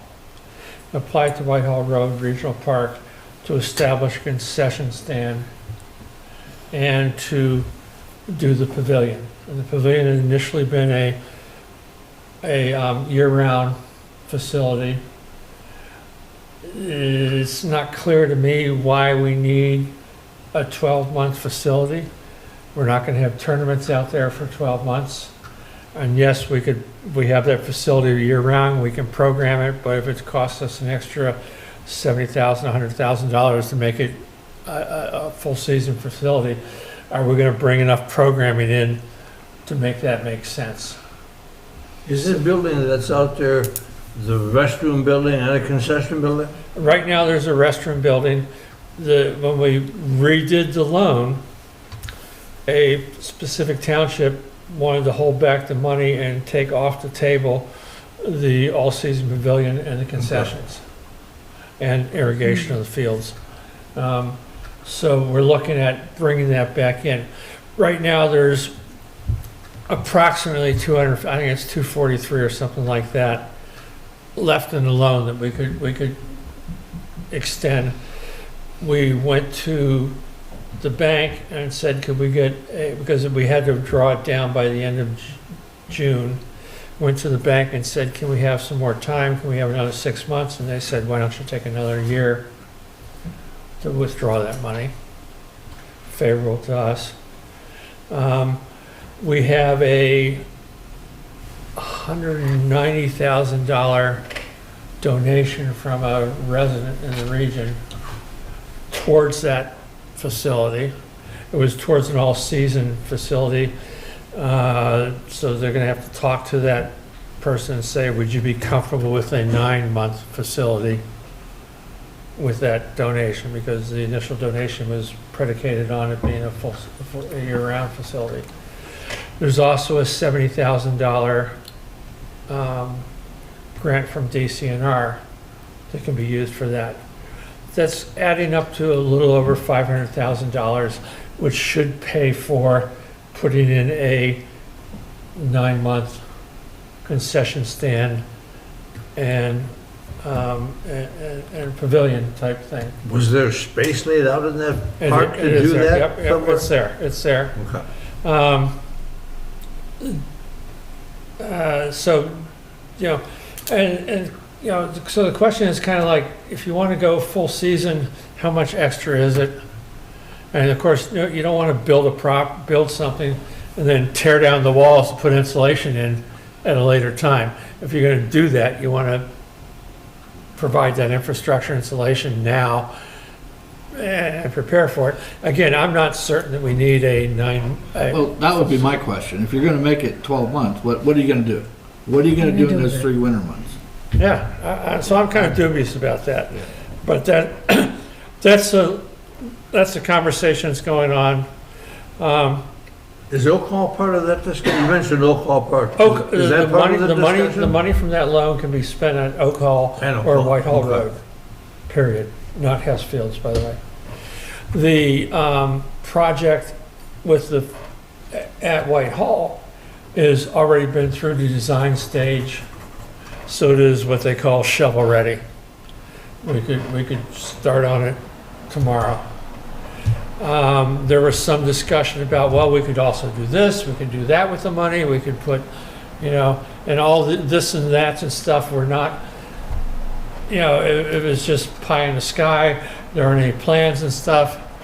And my feeling and strong recommendation was, let's finish Whitehall Road Regional Park and get that concession stand and pavilion there to make it the kind of destination for tournaments and stuff that they're envisioning. So that's what's going on. That's it. Okay, thanks. Bruce, okay, finance and the rest of them, Frank. Okay, finance, we meet this Thursday, and I think I've pretty much kept you up on where we're at and everything, but the one thing that we're on the CIP portion of the budget right now, and hopefully we'll get comments back and everybody, we'll have that done here end of April, beginning of May, somewhere in there we should be, we'll have that to at least go into the general forum to look at. So hopefully we get that done. Then we're going to start tackling the program plan and that. And the one thing that I'm trying to do, and I think there's pretty good support on the committee. As you know, we are, our job in the finance committee is to finance what the other committees give us. And this is where I've got to rely on you guys. You know, it's belt tightening time. You know, it's time that we take a look at everything we do and how much. For example, and I'm not picking on Park, but I'm going to use it as an example. If we have programs, and if you ever seen their program guide, it's about this thick. And there's all kinds of programs in there. And I've asked the question at the committee, how many kids attend those programs? And the answer you get back is, we have programs with a waiting list. And my question is, when you say that is, okay, if you've got a program over here that you have a waiting list, but you got 5 or 6 over here that maybe one kid comes or nobody shows up, cancel these, take that staff and provide it to the people on the waiting list.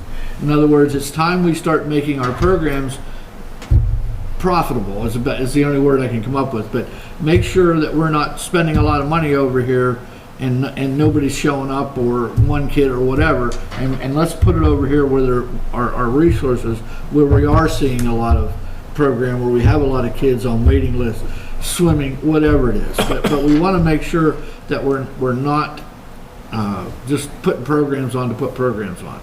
And what I see that is, I just get this feeling that every time we hire somebody, hey, we did this in our last one, okay, we'll do that program. You know, there's no, like, let's pick up, we need to evaluate that. Programs is one thing. Human resources, looking at any programs or policies, we need to revamp them to make them so. So basically, that's where we're going with finance. And like I said, we have a meeting this week, and we've been giving some pushback to staff. Let me jump in at this point, because I think, and we've talked about this, but we need to have better documentation of cost recovery across COG. So there's things that go on, and COG is not a business. It's not meant to make a profit.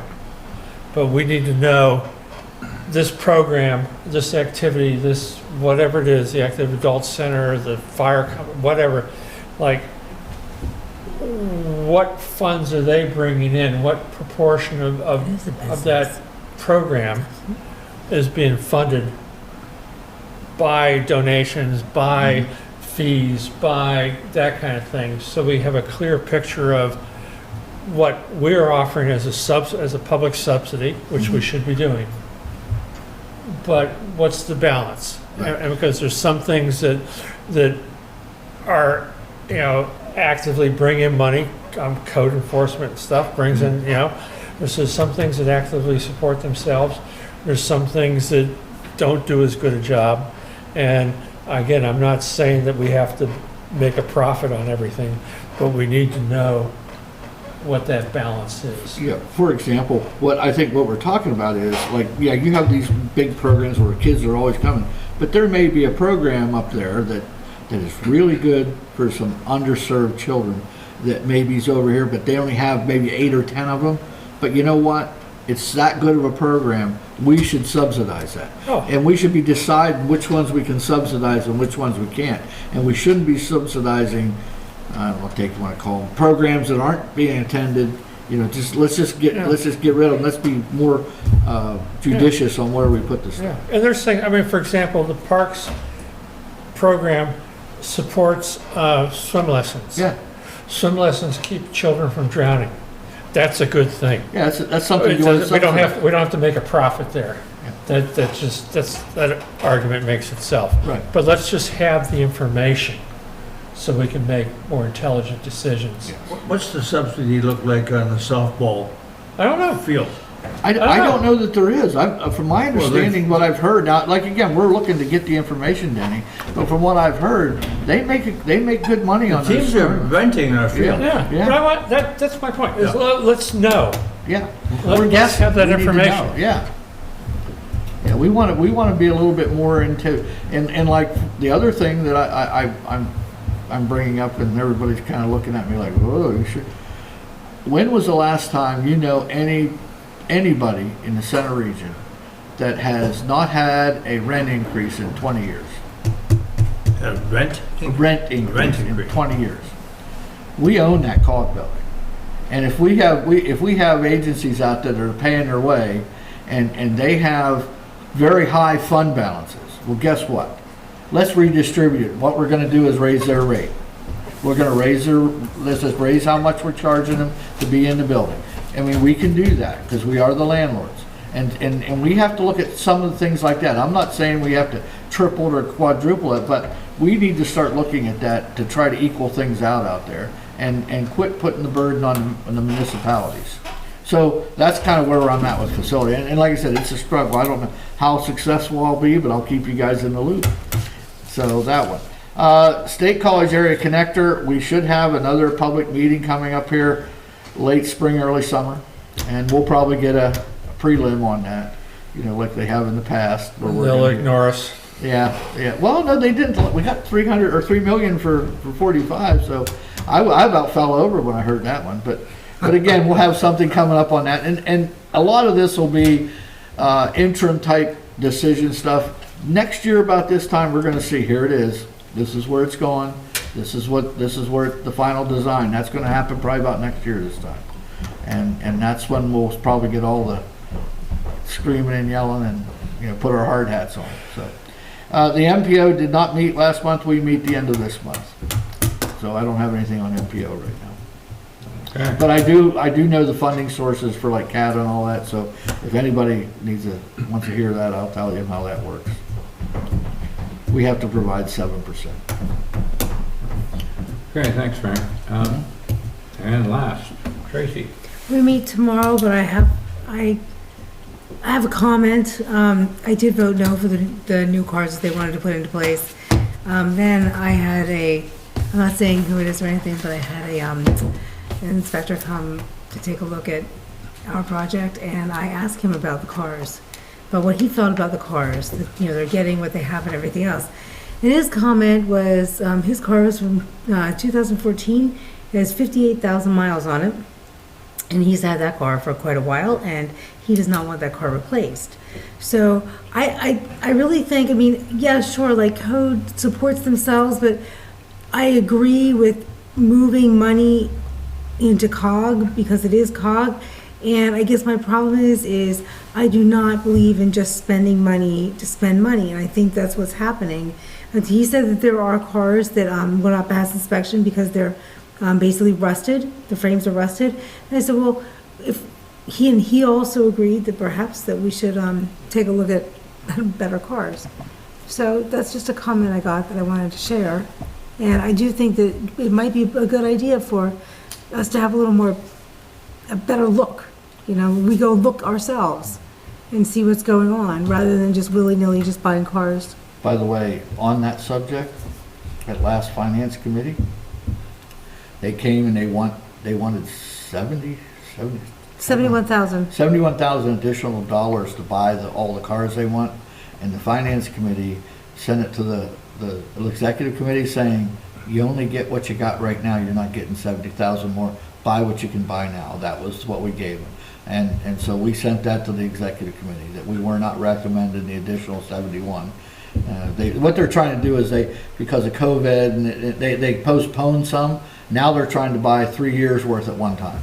Yeah, but some of this... And we told them, no, whatever money you got in the budget, that's all you get. But the problem is like this 2014 car that I just saw. it's in Mine's a perfect shape. 2014. But, but why is like one not, and one this and one that? I just think that there has to be a better standard. Well, For me to be happy, I'd have to have a better standard. I can walk out, somebody could take me to look at those cars. Maybe somebody should take me to look at those cars. Maybe somebody should take me around and show me how many miles are on those cars. Maybe somebody should take me around and say how often this car gets driven versus this car. Well, this industry useful life issue is sort of the But the use- vague It is thing that's vague, but driving it. They never a, give us a definition of it. but it's too vague. If you look at a profit or if you look at a business, okay, a business for profit, you're looking at depreciation. Okay, that's what you want. You want the depreciation. When it's fully depreciated, then maybe you want to move on to something else. But you look at something like this and the depreciation means really nothing. And useful life changes and that becomes all of a sudden very speculative. Well, if you look at useful life on automobiles, who writes that? The automobile Who industry. writes that? The auto industry. So what's the auto industry want to do? They want to make more cars, they want to sell more cars. So guess what? I'll just write it in there and then you'll have to buy a new car, Bruce. It's one of those things that if you take care of you get a car and you take care of it, they're only driving to job sites. So I've always been if you want to throw my 2 cents in, I said that the code office needs to get out of the inspection business. They look at the prints, they issue the permit, so they get 2 looks at it. There's so many inspection agencies out there, let a contractor or whatever, you get whoever you want to inspect it.